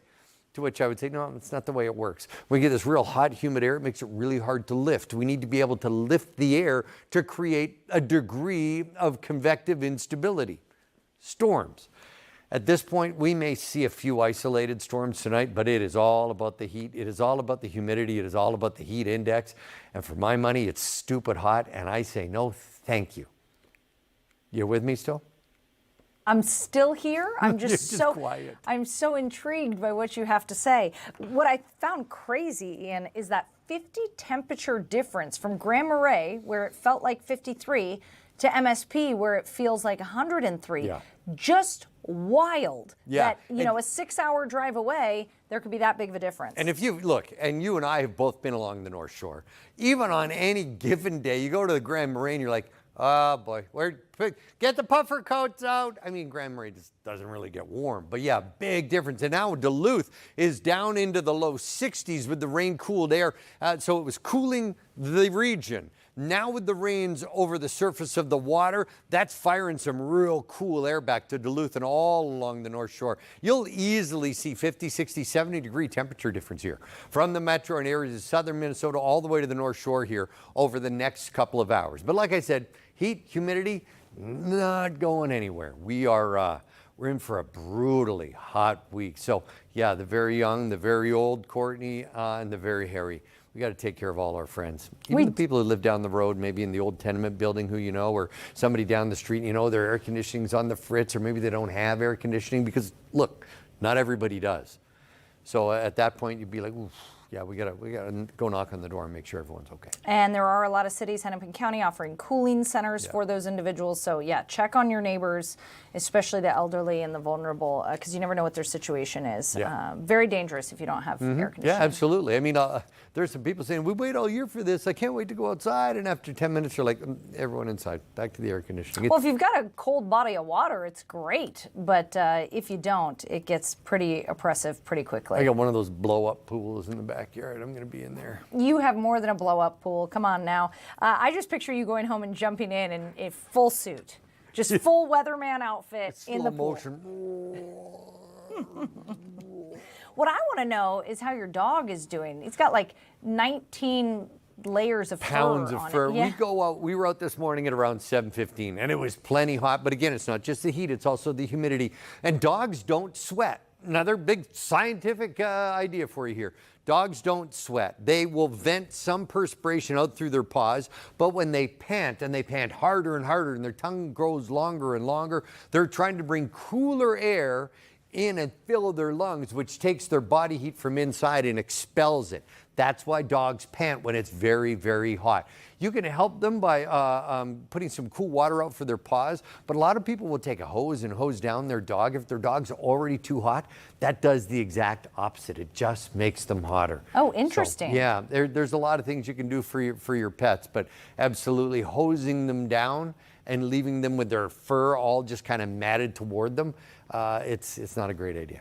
Okay, wow. Look, we have a veterinarian in Dr. Ian Leonard. You know, here's the thing. If you ever go on a game show and you need somebody who knows just something, phone a friend. I'm the guy.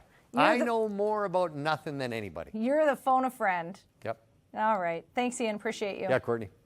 All right, and just remember that you can always download the Fox 9 weather app for free.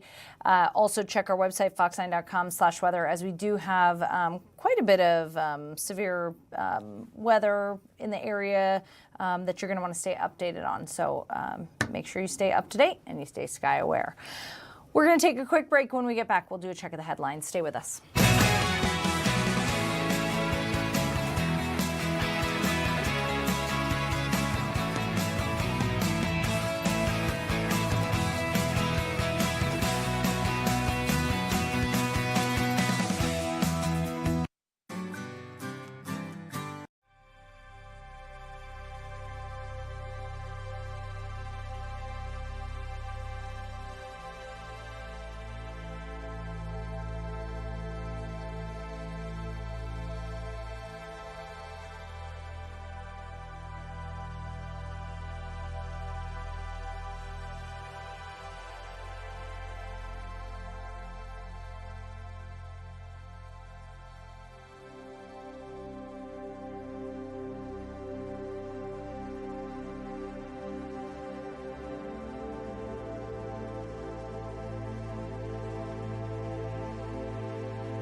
Welcome back. Well, as we just discussed with Chief Meteorologist Ian Leonard, there is an excessive heat warning in effect in this region until midnight tonight. So temperatures will climb into the upper 90s. They already have, with humidity pushing heat indexes near 100 or 110 degrees in some areas.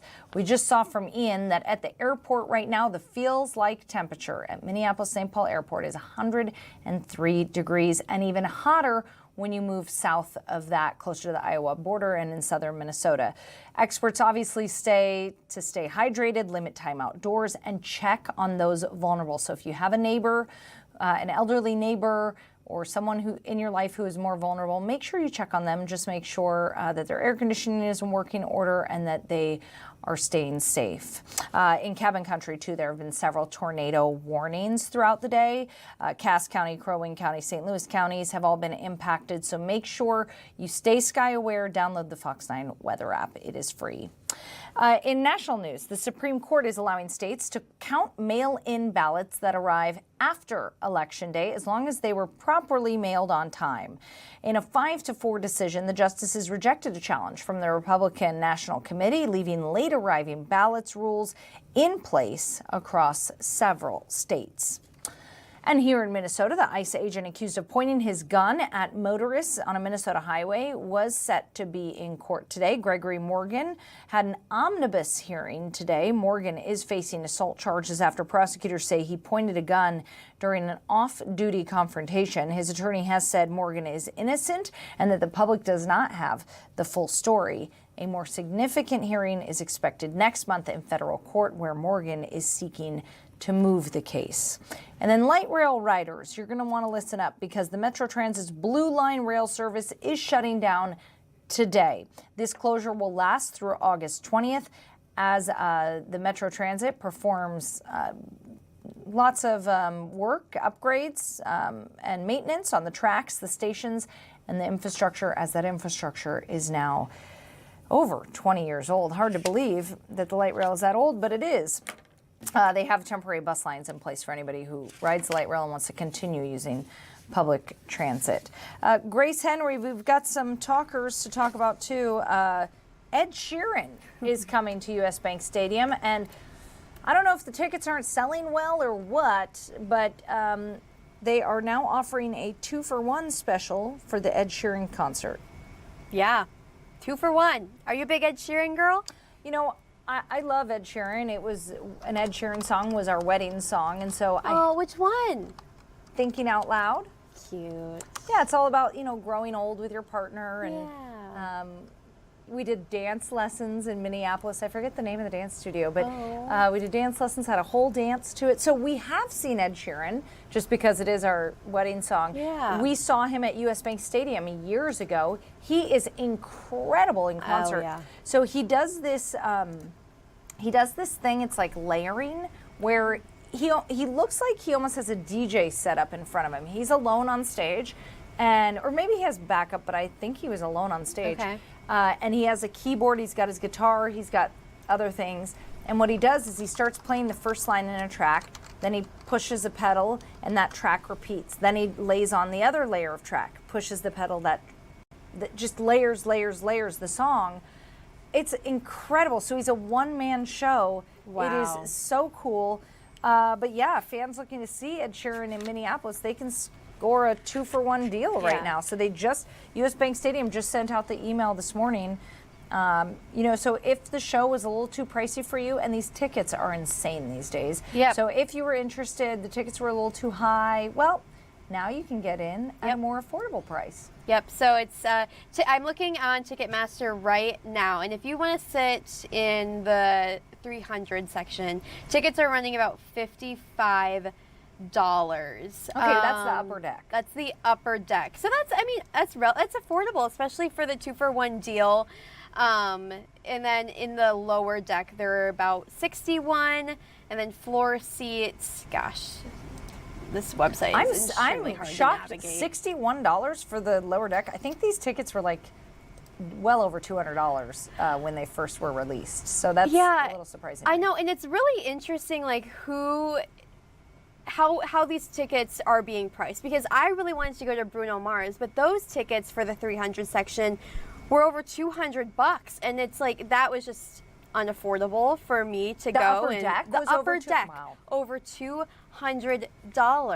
And in my head, Ed Sheeran and Bruno Mars, they kind of were popular around the same time. I mean, I know Bruno Mars is a little bit more of a performer than Ed Sheeran, but Ed Sheeran's a phenomenal singer. I think he's a modern day genius, just with like him writing all the songs that he does, and like you said, the way he layers music live. Yeah, he's got Lucas Graham, Miles Smith, and Ellie Bank playing with him. Yeah, that's pretty amazing. But clearly, I mean, this show is coming up in a month and a half. It's on August 15th. I mean, this has to indicate to me that the ticket sales aren't going well. Yeah, there are a lot of seats available. I mean, I'm on the Ticketmaster website right now, and it is pretty much blue in available seats. So if you want to go, this is a good time to buy tickets, because this deal only lasts through the 4th of July. Okay, so the deal only lasts through the 4th of July. I'm just wondering, like, how is Ed Sheeran's ego over this, you know? I know. I feel bad. I kind of do too. He seems like a very nice guy, a very nice bloke. He seems lovely. He's lovely.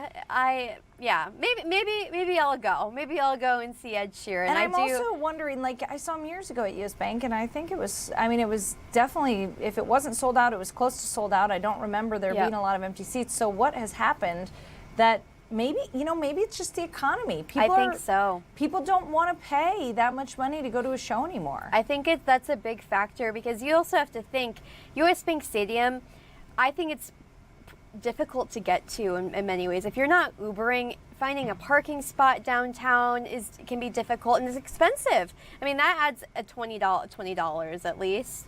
Yeah. But I mean, there are tickets, other concerts that are affordable. Like the Mystic Lake is still running their Summer of Live Lawn 4-pack, so 4 tickets for $99. So if you want to get some live music this summer, there are some great options, and the Ed Sheeran one is also a fantastic way to get some live music for, not too expensive. There you go. Well, sorry to Ed Sheeran. I'm a fan, Ed. I'm sorry.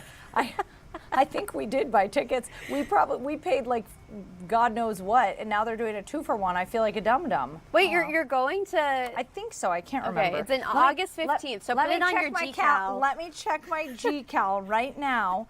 Let's see. Yep, I've got a calendar invite from my husband, which means he bought tickets. Great. He loves a good date night at US Bank Stadium, let me tell you. Whether it's the Vikings or a concert, it's like, I swear, he buys tickets to shows sometimes, Grace, and I'm like, the one that threw me off, he bought tickets to Kid Rock, and I was like, excuse me? Like, do I look like a Kid Rock fan? I just was like, so I'm like, are you listening when to did Kid you Rock? see Kid Rock? This was like a couple years ago. He was at Grand Casino Arena back when it was XL, but I'm like, are you listening to Kid Rock? Like, who in this equation is a Kid Rock fan? He just buys tickets to things that I'm like, why did you buy these tickets? Oh wait, he went to Nickelback. Yes. He went to Nickelback with a bunch of his buddies. Oh wait, it gets worse, Grace. He bought a shirt. And he loves to wear it around the house. And let me tell you, I think I was at work that night when they went to Nickelback, and our babysitter texted me I've never seen she goes, this is just so typical for a Nickelback concert. It's a bunch of bald old guys standing around drinking a Coors Light before they head out. You said it. Yep. Ryan's not bald. He's got a nice head of hair. Yeah, he's a great head of hair. Does not look 50. But yeah, Nickelback, he was wearing the shirt the other day, and I was like, wow, you wear that proudly. He's like, yeah, I got several compliments about it, so. Good for, I truly, wow, I would not have taken you guys for Nickelback. And You Kid Rock. guys. I saw Kid Rock. Do not group me in. Sorry. For no, Ryan, I would not have taken Ryan for Kid Rock or Nickelback. But I will say, you don't like, look at this photograph. Keep singing, Courtney. Keep singing. We've got 35 minutes left. You want to give us a concert of your own? But I want. We spent so much time on this talker, but I just have to keep going. No, I have to keep going because I saw Kid Rock too in person. He leads the Christmas parade in this town of Leapers Fork and has his own float. And he is an interesting character. So maybe that was the appeal, just to see what Bob. Bob is his real name. Bob. Okay. Okay. In other news, do you think Ryan's going to be mad that I outed him as a Nickelback fan, or I think he's proud of it actually. I think it's fine. I think they're going to have a comeback. Their songs are going to start trending on TikTok. I feel like that happens. You know what? I have one more thing to say about this. I don't understand why everyone is so anti-Nickelback. What did Nickelback do to you? The songs are fine. There's way worse songs on the radio than Nickelback. Are you asking the internet why people hate Nickelback? Do you want me to go through the list? Formulaic songwriting, corporate sellout perception, the bandwagon effect, and radio overexposure, and cringy lyrics. Well, that's every country music artist then today. I mean, and they're selling out stadiums, so whatever. Let's move on. All right. Off the Nickelback thing. Well, Governor Walz seems to be taking a jab at President Donald Trump's Great American State Fair that's happening right now in D.C. Yep. Governor Walz tweeted, America's real state fair starts August 27th. Plan accordingly, and thank you for your attention to this matter. Obviously, President Trump is hosting the Great American State Fair through July 10th there on the National Mall in Washington, D.C. There's a live look right now at the Great American State Fair. You can see every state has a booth set up that you can visit. They've also got a Ferris wheel, all kinds of exhibits and food and cultural experiences. But yeah, I don't know. Do you think this was a jab from Governor Walz, or do you think this was just an informative tweet? Oh, I think this was a jab. Well, and I mean, I don't know. I do have to say, okay, this looks like a very classy state fair. From the banners to the, you know, pretty little booths. It looks very classy. It is very, you know, and there's nothing classy happening at the Minnesota State Fair. I'm going to say that right now. How dare you? Well, How dare you? Have you been? Oh yeah, I love the state fair. I love it too. I'm just saying it's not something I would define as a classy event. Right. But I do have to greasy say, food. It's the old rickety rides that have been inspected. Don't worry. Yeah, listen, the Minnesota, there is nothing compares to the Minnesota State Fair. No. I've lived in several states. I've lived in the South even. I'd say the only one that I've never been, but the one that they say comes close is the Texas State Fair. yes, I have heard that. And then the Iowa State Fair. yeah, So I look at this and this does not look like a state fair. It looks like a cool event. it looks like an exhibit. It's an Oh exhibit. yeah, it looks like the World's Fair.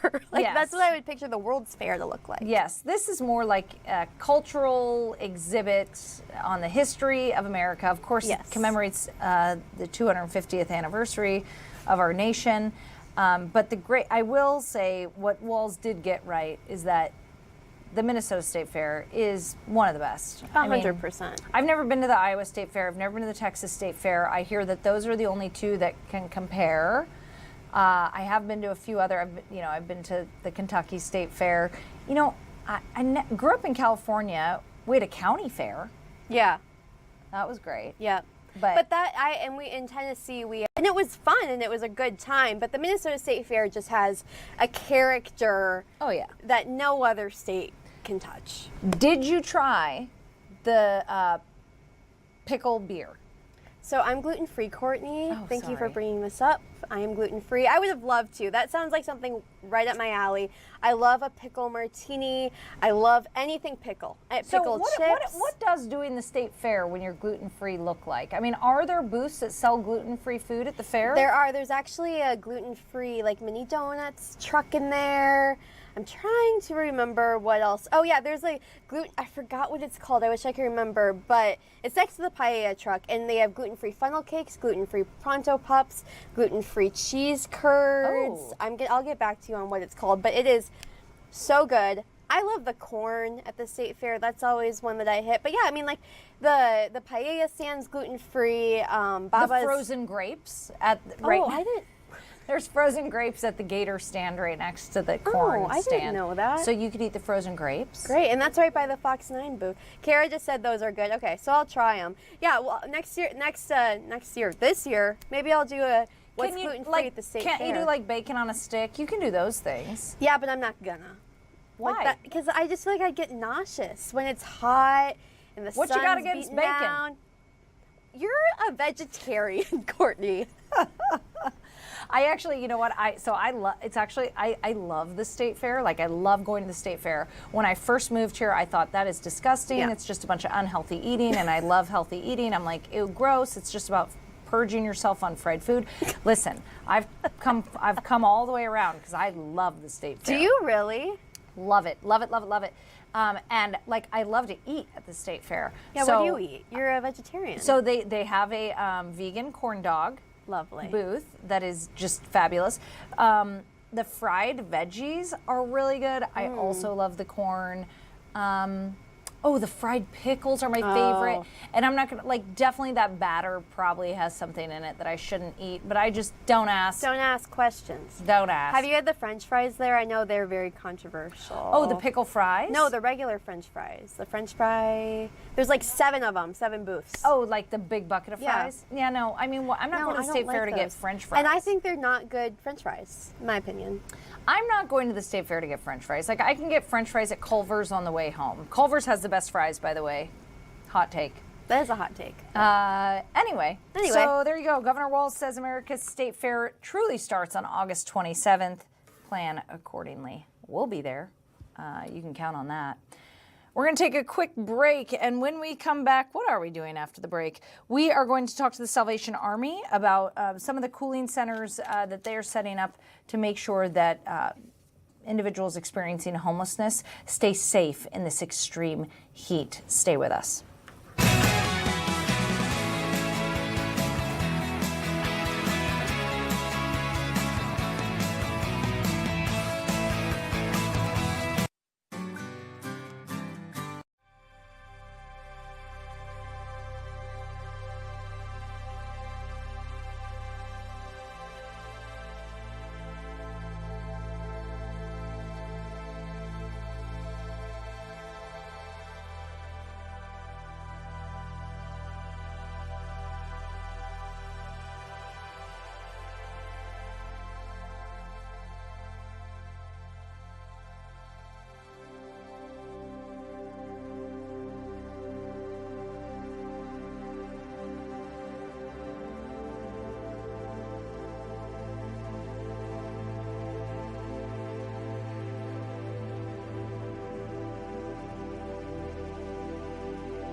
welcome back. Thanks for joining us this afternoon.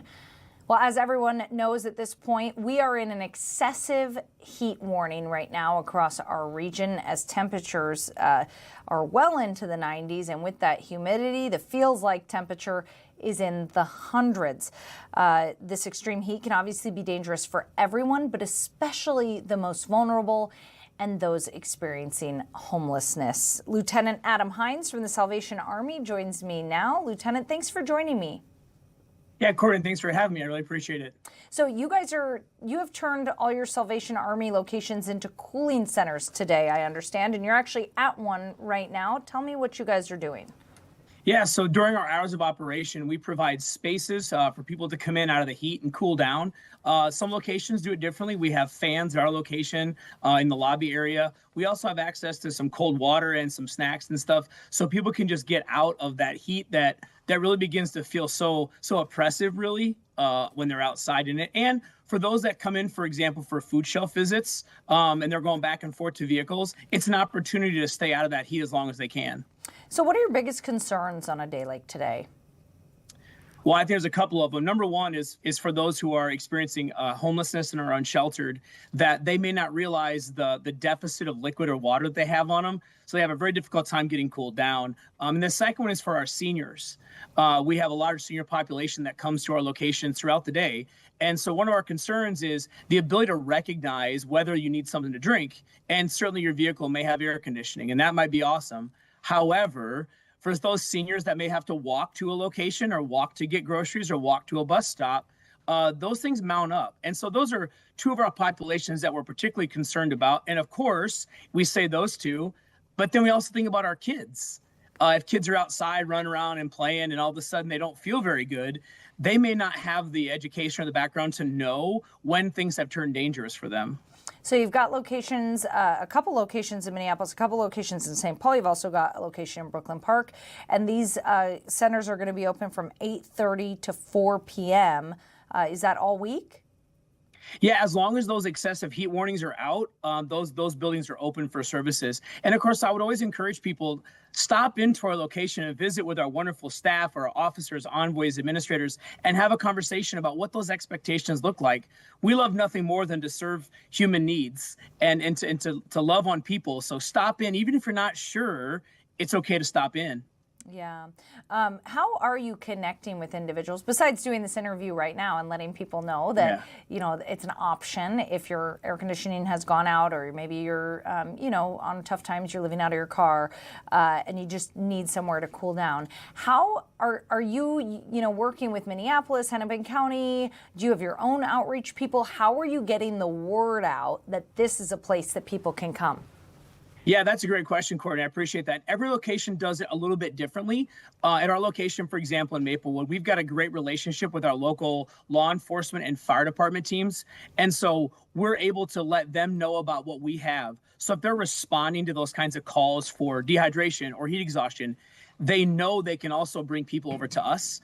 And that's one way that we do it. The other way is we have a wonderful EDS, Emergency Disaster Services team. And where cases arise that they're needed, they also can help provide support for people. I think the other example would be as people enter our buildings for things like our food shelves, we often distribute flyers. We throw them on our social media pages. So if you live in an area near a Salvation Army, you can look us up on social media locations, on Facebook especially, and those kinds of informational flyers are available for people to see. Can anyone utilize this? I mean, do you have to give any information? Do you have to provide any information? Do you have to meet a certain threshold, or can anyone come and cool off? We're going to meet our mission statement exactly like it says, to meet human needs in his name without discrimination. We're not collecting information. There's nothing that you have to worry about. It's a safe place to be for people. So we've provided no barriers. The lowest possible when we can, which is to step in the door, is all you have to do to experience the love from the Salvation Army and the care that we have for the men and women, the boys and girls of our communities. If I'm watching this and I maybe have a neighbor who is elderly, their air conditioning broke, or, maybe you notice, one of your unhoused neighbors is out in the heat. Can I reach out to you, or how should I go about, getting them there? and getting them the information. Yeah. Call your local Salvation Army. That's the first step. That's the best option. And then, like I said, I can't speak for every location.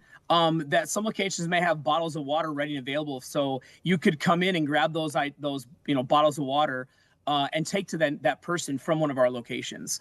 And that's, like I said, that's the best way, is to give a phone call to our location and find out what options are available. What about transportation? If somebody has transportation, that struggles, is there transportation offered? Or I know that the city of Minneapolis was offering transportation if you needed it to one of their cooling centers.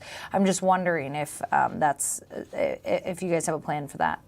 Yeah, to my knowledge, we're not offering transportation to our locations. And so I don't want to speak on behalf of everybody, but I don't think that's currently an option. However, in a number of our locations, we have good relationships with, like I said, like our law enforcement communities. Some cities have community service officers. Yeah. They work with law enforcement, and they can provide direct transportation to our location. We have that in Maplewood at our location with my wife, Lieutenant Amanda, and I, where those CSOs, community service officers, they'll bring people over who are in need. And so I encourage them to reach out in that way as well. How can members of the public help you guys in this mission if they want to? Yeah, I love the way you phrase it, in this mission. Like, we're all in this thing together, right? We're suffering, we're struggling together. Let's fix it together. So a couple ways. Number one is financial donations to help us provide things like cold water, water bottles, even for like mobile kinds of kits for people that may contain things like cooling rags, are options that you can look at. Number two is certainly if a group of people wanted to get together and make an impact for us, they could bring things like water bottles.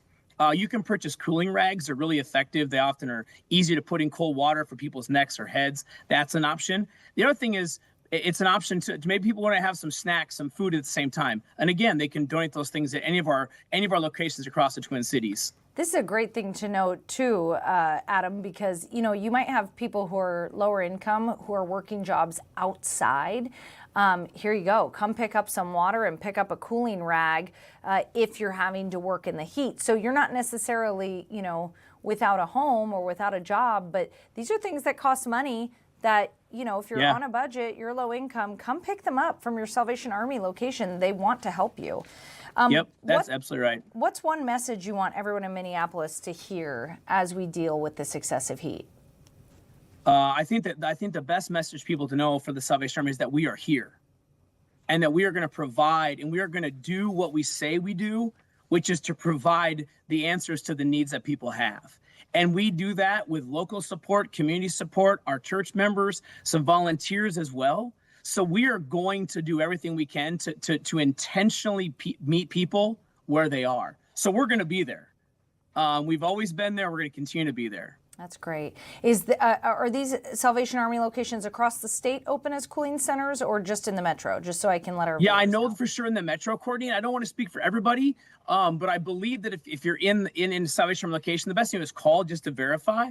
But I certainly know that there's people in need that need a place to cool off. I know that the most welcome place they can find is the Salvation Army Core and Community Center. Amazing. All right, those cooling centers will be open from 8:30 a.m. to 4 p.m. as long as this excessive heat warning is in place. Lieutenant Adam Hines with the Salvation Army, thank you so much for joining us. Thank you, Courtney, very much. God bless. Yes, and you can always call the Salvation Army, like he mentioned. You can also call 311 if you're in Minneapolis or St. Paul. They will also hook you up with some resources and let you know how to get to those cooling centers, and even in some situations will provide transportation. So there is a place to go if you or someone needs a nice place to cool off and needs a break from the heat. All right, we are going to take a quick break, but after the break, we are going to revisit a conversation that we had earlier in the show with Dr. Madeline Gagnon, all about summer safety when it comes to kids. We're going to talk water safety, boat safety, and of course, we got to talk about e-bikes and e-scooters. That segment is coming up after the break. Stay with us.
Welcome back. Thanks for joining us. Well, with summer and kids being out of school comes an increase in all kinds of safety risks. I had a very important conversation with Dr. Madeline Gagnon earlier today. Take a listen. Well, parents know that summertime means kids are out and about more than ever. And that means they're in the water, they're on the boat, they're using their e-scooters, their e-bikes. And while all of that is fun, there's a lot of risk associated with it. That's why we bring in the expert, Dr. Madeline Gagnon. Thanks for joining us, Maddie. Thanks for having me. Summer's a wonderful time. Awesome. But a lot of risk. Talk to me about what you're seeing in clinic as far as the dangers associated with summertime. Well, hands down, summertime, we do see a rise of injuries that we just don't necessarily see in the winter. So I think have all the fun you want to have, just be mindful about what your kids are doing and how to do it safely. So first today, right, starting with this heat and sun, let's start with the basics. So a good SPF sunscreen. We know that sunburns in childhood does increase your risk of melanoma in adulthood. So again, using an SPF of 50 or more, get that on the kids. The little ones are usually easy. It's the teens who want to blow you off and not put that on. So try to, pack that in their bag and remind them. And then on days like this, watching out for heat exhaustion and heat stroke, recognizing that kids are not little adults. So their body mass surface area is larger, the rate at which they sweat is lower, the thermostat in their brain's not developed, so they're just more vulnerable to heat-related injury. And if they're near water, that reflection from the sun is going to be even more intense. That's right. Yeah. Yep, that glare can amplify the sun's intensity. So what about, as a mother of young boys, the organized sports will continue even when it's hot out. So when do you know enough is enough? Like it's hot, they still have practice. How do you know it's still safe to send them? Obviously hydration, obviously sunscreen. But where do you draw the line? And how do you know when it's gone too far? Yeah, you have to know your kid best. And different kids are more sensitive than others. So on a day like today, where the heat index is enormously high, your kiddo's going to be out on the turf, during 2 o'clock practice, you may want to reconsider that. Now, thankfully, many, many coaches and teams, I know today, for example, have canceled practice or moved them till tomorrow or moved them later into the evening. So just, again, working with your team in advocating for good, safe conditions. But there are other days when the heat index isn't like it is today, but it's still warm. And that's exactly right. Water breaks every 30 minutes at least, staying well hydrated. Because once you're dehydrated, you're kind of further down in that place of danger, and then advocating for places of shade. But when you're on the turf in particular versus field grass, you can really radiate that heat. Why is that? Just because it's plastic? The way in which it's the rubber turf underneath. You can really feel the heat as a bystander on the side more intently as well. And are those hydration supplements any help? Yes, absolutely. They can be helpful because they carry electrolytes in them. So again, having good hydration from the toddlers to the teens when they're on exertion is really important. That's why advocating every 20 to 30 minutes at least 8 ounces to stay hydrated is so important to prevent dehydration because the amount of volume through sweat they're losing. Okay, my kids are going to love that. They were at the pool today. They're going to be like, see, Dr. Maddie said we could have Gatorade. So you're on the hook, Maddie. Let's talk about water safety. Unintentional drowning claims over 4,000 lives annually in the U.S. That's about 11 kids that are dying every day of drowning. And nearly 70% of toddler drownings occur during non-swim hours. So, when you've turned your back, you're in the kitchen, they walk out to the pool, or they wander down to the lake, who knows? What's your best advice when we talk about drowning and preventing it? I'm so glad you said the piece about unanticipated swim time. That's the piece that so many parents that I hear when in crisis didn't know. So there's a bimodal distribution on drowning. The first is those toddlers to preschoolers that you spoke of. And that's the largest, cause. Drowning is the largest cause of unintentional death in that age group. So it deeply impacts them. And over 70 to 80% of those drownings happen traditionally in pools, not always, but traditionally in pools in unanticipated times when they have wandered out the sliding door or they went into the neighbor's backyard. And so to be mindful, if you have a pool, is it properly fenced? If your neighbors have pools, do you know that they're properly fenced or that your child is, in a safe space to not access that? That is a number one problem we see. Certainly in Minnesota, the whole cabin culture is also there in making sure they're not kind of wandering down to the shores. In teens, particularly teen males, we see another distribution of drowning, and that's usually in more natural bodies of water, lakes, oceans, rivers, because of the current, where a swimmer has overestimated their skills, underestimated the current or riptide, and other contributing fixtures, like alcohol and things can come into play. Absolutely. I mean, those natural bodies of water, things can change very quickly. What's the biggest misconception you think parents have about water safety? I think it's to that point that twofold. One, that it happens during swim time, that I'm really good that when we go out to the pool, either I'm watching the kids or my friend is, and we've really appointed that. Or that once my child's a really good swimmer. I come up across, having middle school boys, I've come across that now. Oh, we'll just come over, don't worry, they can just swim in the backyard. And thinking just because someone's a strong swimmer, it can't happen to them. And so that's often where I see parents sadly get taken for surprise. So do you recommend, I want to ask you about layers of protection that you recommend around pools and bodies of water, but like in that situation, would you recommend chatting with the parent ahead of time, just like, hey, just wanted to make sure like someone's gonna have eyes on the kids at all times? Even when you're talking like middle school kids who should be strong swimmers, is that something that you should just like check in with the parent on if you're not gonna be there? I have a probably more kind of traditionalist stance on this topic, and then yes. I think that somebody should be monitoring kids when they're accessing significant bodies of water, pool, river, lakes, what have you, from the reason that different age groups are going to have different risk factors. The young ones may not be able to know how to swim adequately, or may slip out of their floaties, or may toddle into the deep end. Middle schoolers, can't be reliable to not dive into the shallow end and have other types of injuries. Or wrestle in the pool. Or wrestle, exactly. Yeah. So I think there's just different types of injuries or risks that come into play, and having, an adult who's responsible to, be periodically checking on the kids and making sure things are going well and following the rules is helpful. Okay. At what age do you recommend swim lessons? Because, some people say like they put their babies in those classes where they teach them how to roll over on their backs. Obviously, swim lessons are expensive. Not everybody has access to them.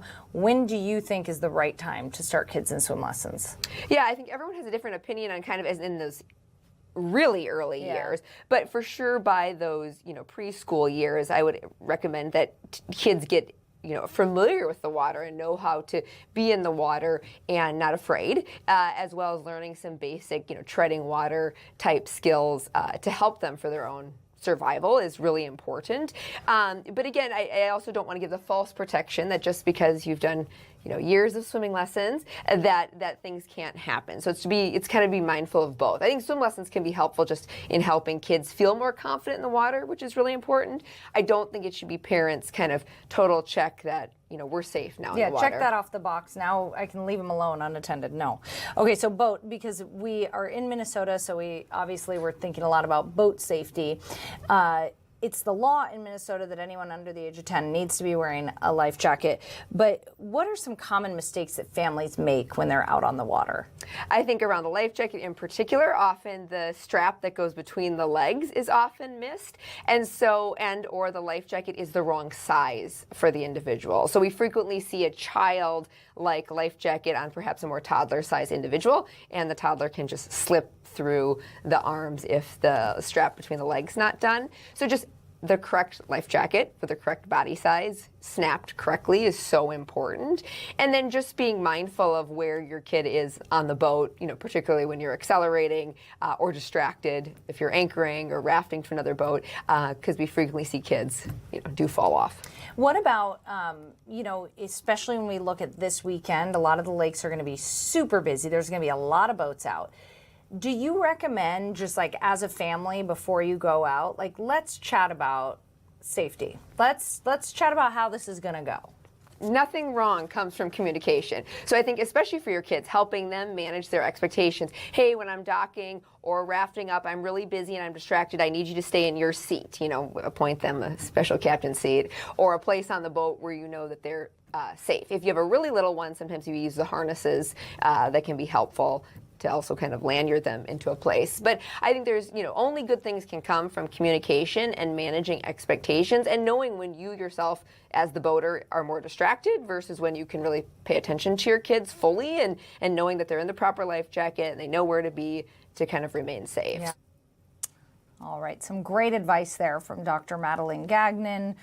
as we deal with an excessive heat warning right now outside. She did address some of this stuff with the heat, but we do want to remind you that if you're in the city of Minneapolis and you or someone you know does not have access to air conditioning, you can always dial 311 to get information about cooling centers. The Salvation Army, you can even drop in and get free water and cooling rags. We had them on earlier, but while it is currently 92 degrees in Minneapolis, it feels more like 103 degrees with that humidity out there. So we just want everybody to stay safe.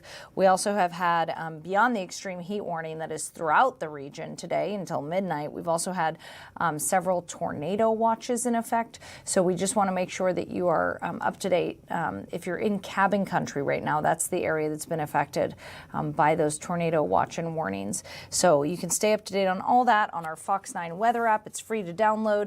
Make sure you stay sky aware and lather on that sunscreen, drink your water, but most importantly, enjoy this beautiful weather. We hope we see you tomorrow. That'll do it for us today. Bye-bye.